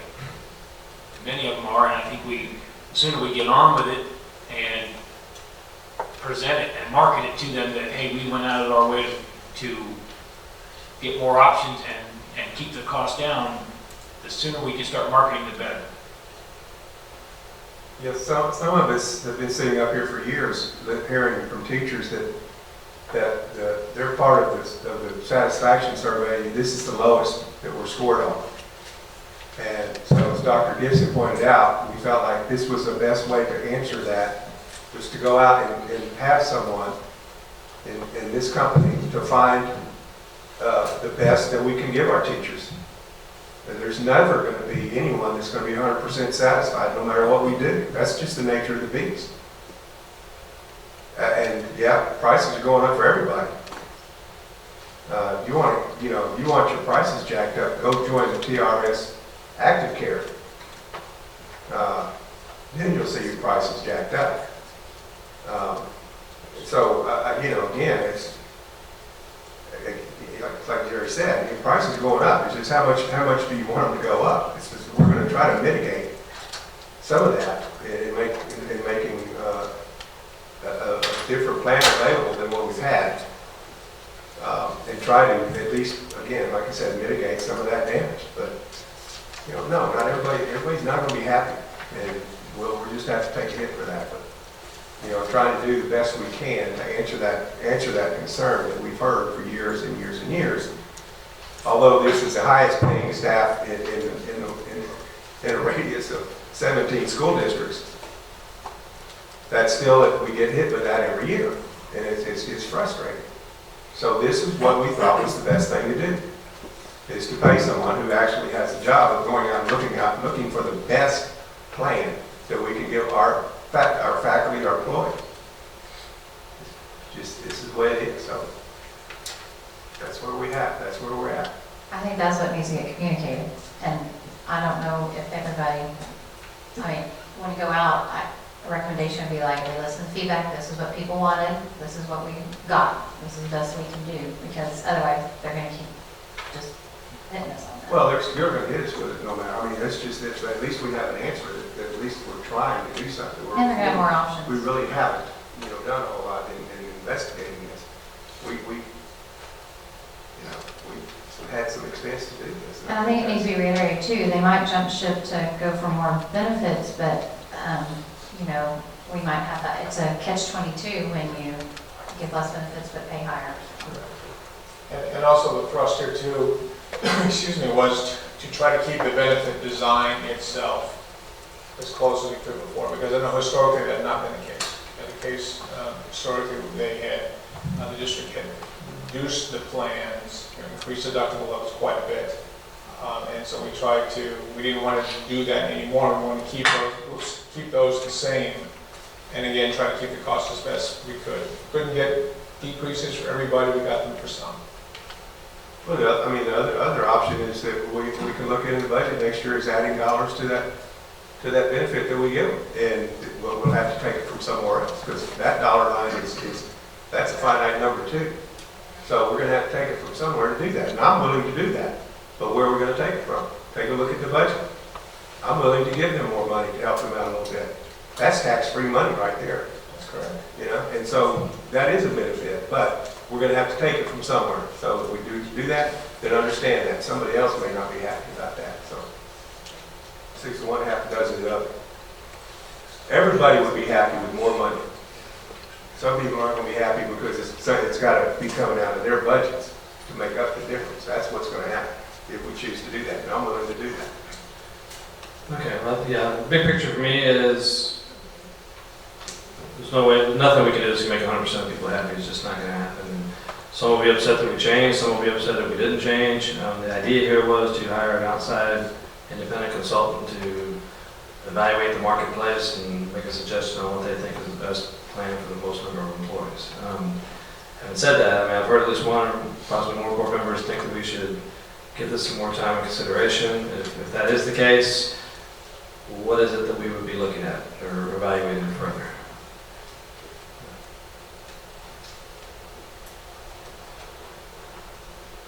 I think Mr. Pivotal brought up a good point. Can that number be something? It may not be this year even, but that's a question I was just asking.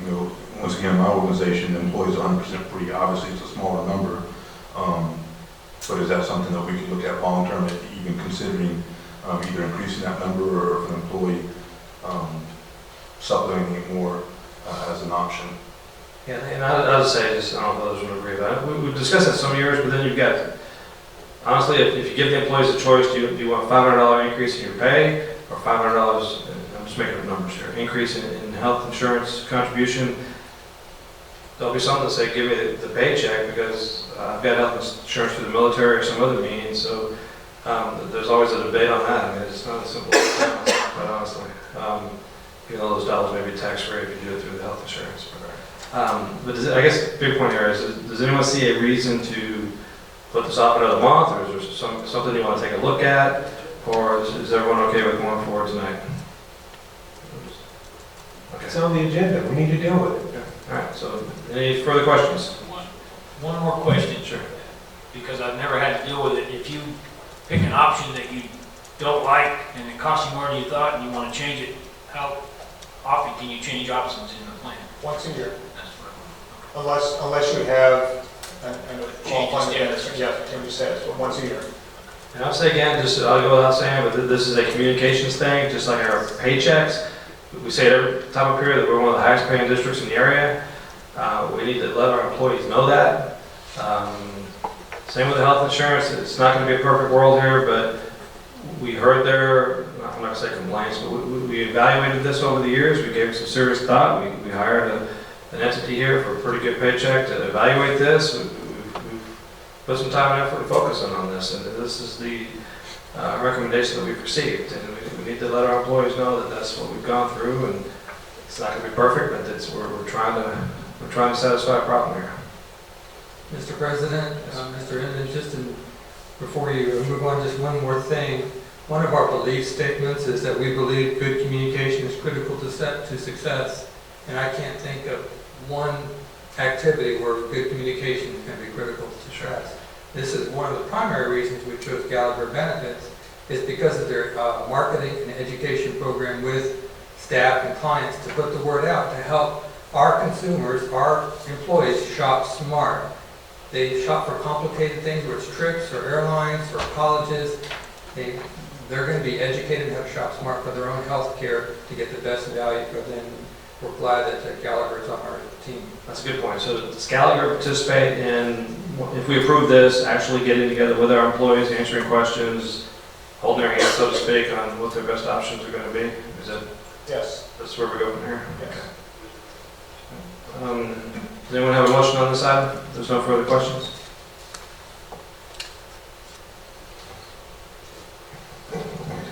I move that the Board of Trustees approve the proposal for group health insurance to United Healthcare as per solicitation 16-019V. I second that. We have a motion to approve and a second. All those in favor, raise your right hand. Any opposed, same sign. Okay, it looks like the motion passes unanimously. Thank you, Mr. Heisel, is that correct? Excellent, very good. Thank you very much for your patience. Thank you.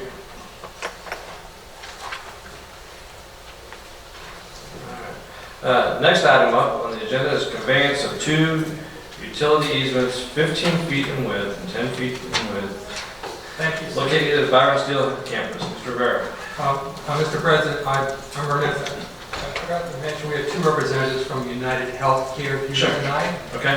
Nothing to say for us, so everything was just fine. Miss Jill Vieira, I think she's a Clemens grad, I'm not sure which. So my son graduated from Clemens in 13, so All right, I great. live here in the Okay. community. Good. And we also have another representative here from, I think, is it Matt or? John. And both of these representatives have a very good presentation, and getting that, communicating what the capabilities are going to help a lot of people, ones that live near here in Schertz and ones that live a little bit further out, because technology is going to be a great help to us. So, congratulations, folks, and next year we look forward to seeing our staff satisfaction numbers just shoot through the roof. Pressure is on. Thank you very much. Okay. She said she hopes. All right. Thank y'all. All right, on to the exciting topic of utility easements. Yes, sir. The Guadalupe Valley Electric Cooperative has requested an easement at the northwest corner of Byron B. Steele campus property. They require access to install and maintain lines to provide power to the new combination tennis light pole and rising tower. They intend to parallel the existing road to stop short of the access gate and then cross over the access gate. This will install and maintain a power line, and once that's on, well, actually we did start receiving some compensation from Verizon already, even though they haven't turned power on that tower. Any questions? Motion? I move the board authorize an agreement to cover the utility easement. Am I reading the right one? Easement as presented to the Guadalupe Valley Electric Cooperative for 2 electrical easements, 15 feet and 10 feet in width, located on the Byron Steele P. Steele campus. I'll second that. Motion and second. All those in favor, raise your right hand. Any opposed, same sign. Motion passes unanimously. Did you raise your hand there, Peggy? Saw something going on. I was telling him you did a good job. Wow.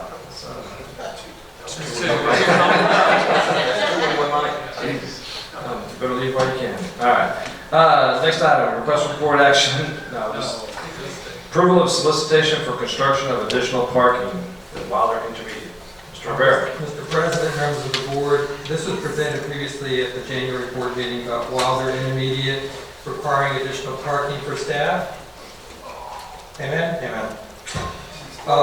Competitive proposal was issued. We did receive 4 proposals. The competition was very tight in terms of score.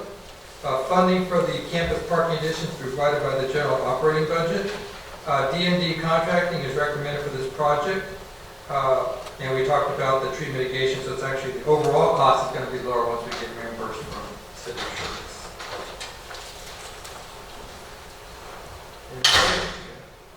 Any presentation for us? Just a reminder, so rough schematic in the back of Wilder, this will take place on the back side.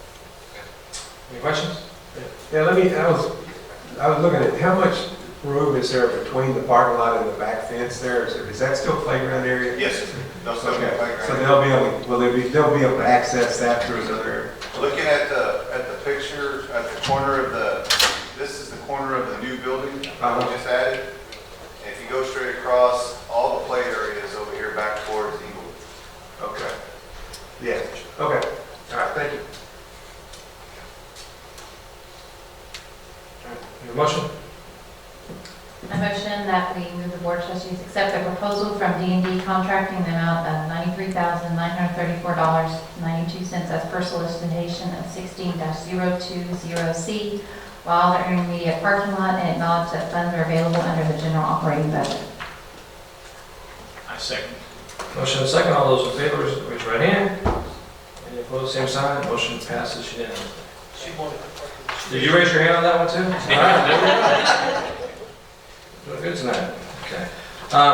Just with board's clarification, we also have an agenda item here, adoption of resolution to nominate Dr. Gibson for Superintendent of the Year. I thought it'd be best if we move that to closed session pursuant to section 551.474 of the Texas Government Code. So here in a few minutes, we're going to go into closed session, but I did want to once again reintroduce Dr. Wood, who has been a trooper enough to almost be the last one here. Yeah, we're going to go into closed session here in a second. So if you wouldn't mind, you kind of come on up and say hi to the board members, just introduce yourself real quick, and let everybody have a chance to say hello to you. It's okay. So at this time, 9:18 p.m., the board will go into closed session pursuant to Texas Government Code Chapter 551-074 to discuss personnel, and we will come back out into open session for any action items based upon those things that we discussed in closed session. 9:15 p.m. next week. Okay. The only things we discussed in closed session were related to personnel. We did a few action items on that. Action item number 1, request for board action, employment of contractual personnel. Ms. Cannon.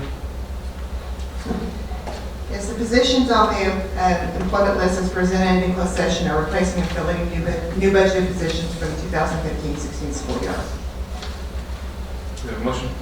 I motion that we move that the Board of Trustees approve the employment list as presented of contractual personnel for the 2015-2016 school year. Second. We have a motion and a second. All those in favor, raise your right hand. Any opposed, same sign. Motion passes unanimously. Next item, consideration of personnel term contract recommendations. Again? Yes, Chapter 21 personnel contracts were approved by the board upon employment. The recommendations for the contracts are in accordance with Texas Education Code Chapter 21. The board is required to notify term contracts employees no later than the 10th day before the last day of instruction as to the status of their employment. Have a motion? I move that the Board of Trustees approve the list as presented of term personnel for the 2016-2017 school year. A motion and a second. All those in favor, raise your right hand. Any opposed, same sign. Seeing none, motion passes unanimously. Lastly, we move this other agenda item. It's request for board action, adoption of resolution to nominate Dr. Greg Gibson for Texas Association of School Board Superintendent of the Year. I know we talked about this several meetings now, but just here in open session, just want to let the audience know that the board has discussed this and unanimously consents to the resolution, and I'll just go ahead and read it off here in a second, but I guess Dr. Gibson, well, I think you're doing a great job. I think this would be certainly worthy not only of yourself, but certainly of your staff, and I'm sure you'd agree with that. It certainly represents the district as a whole. It would be a high honor, and our board is certainly going to be fully backing you in this endeavor, and I will take it upon myself to get together with Mr. Suarez, and we'll get this packet done and certainly do you justice. Okay? Yeah, appreciate it, and I'd be happy to represent this board and the staff if that does occur. And just the resolution itself is not. Sure. And so just read it off here, pretty short and simple and sweet. The Schertz-Cibolo-Universal City Independent School District Board on this date, April 21st, 2016, resolved to nominate Dr. Greg Gibson, Superintendent of Schools, for his exemplary and visionary leadership toward improving student performance in our schools. So do we have a motion to approve this resolution? I move the Board of Trustees approve the attached resolution nominating Dr. Greg Gibson for Texas Association of School Board Superintendent of the Year. Second. We have a motion and a second. All those in favor, raise your right hand. Any opposed, same sign. Okay, motion passes unanimously. And I'm going to pass this around. All of us will sign. And I believe even though Mark is not here tonight, he certainly can sign it as well. Yeah. Even though he was not part of the vote. So, I do want to reflect it in the record that it wasn't a unanimous vote. That Mr. Wilson was not here and not able to vote. All right, anything further? All right, so, Mr. anything as far as calendar goes? Yeah, City of Cibolo has their city council meeting next Tuesday night, the 26th at 6:30 p.m.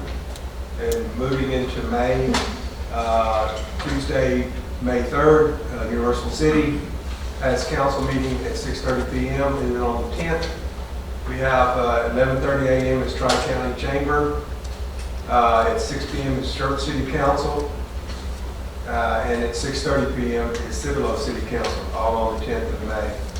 And then anybody on the 8th of May, which is Mother's Day, it's also my birthday. I've had to share my birthday with Mother's Day on many occasions. I haven't gotten over it yet. But I'm willing to take gifts from anyone, monetarily, of course.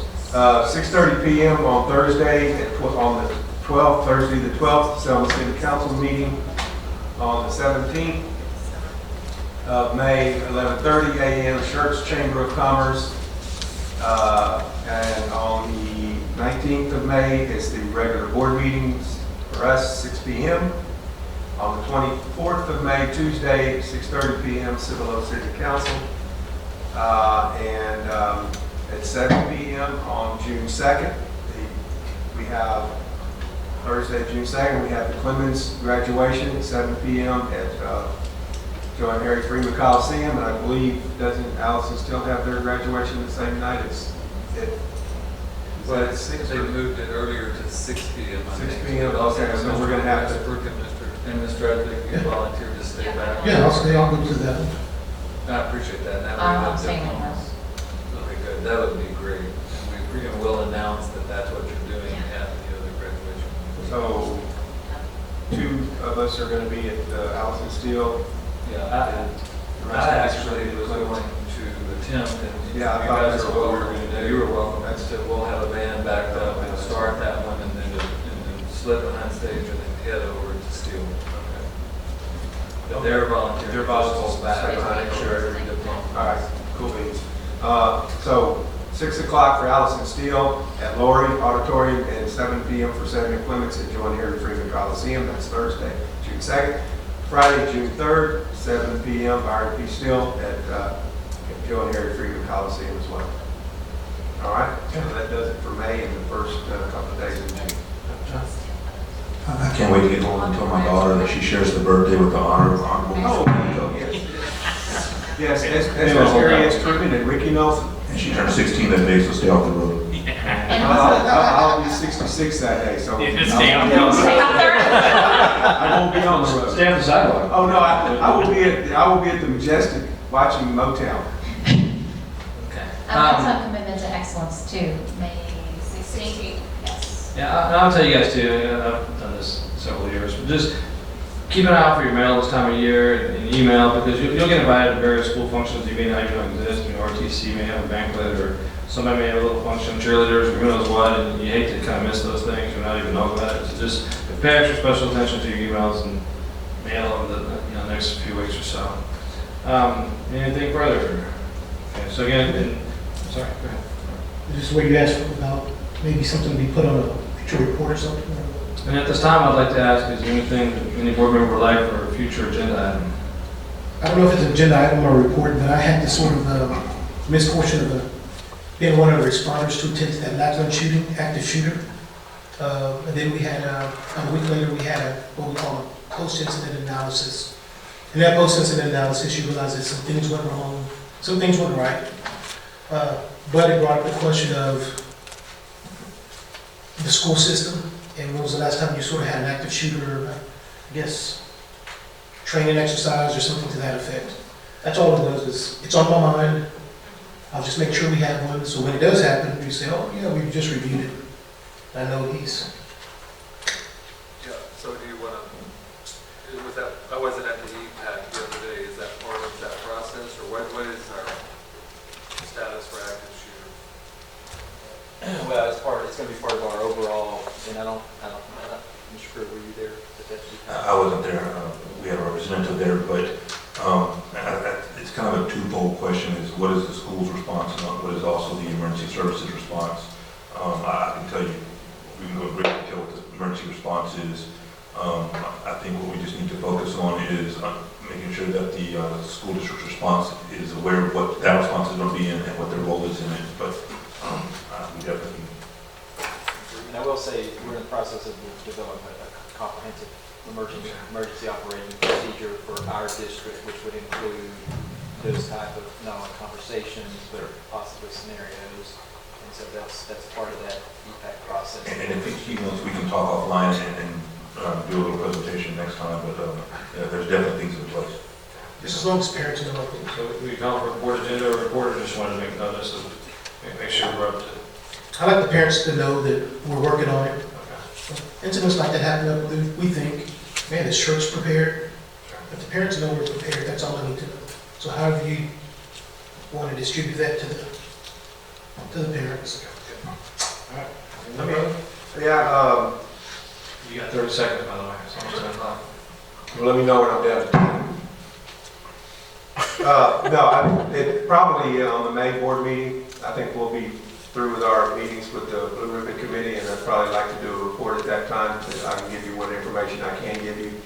And if for some reason I can't, then we'll just drop it. But I'd like to have it on the agenda anyway, to do a report on the 1103 extension. We good? All right, anything further? If not, we are adjourned at 9:59 p.m. You should just make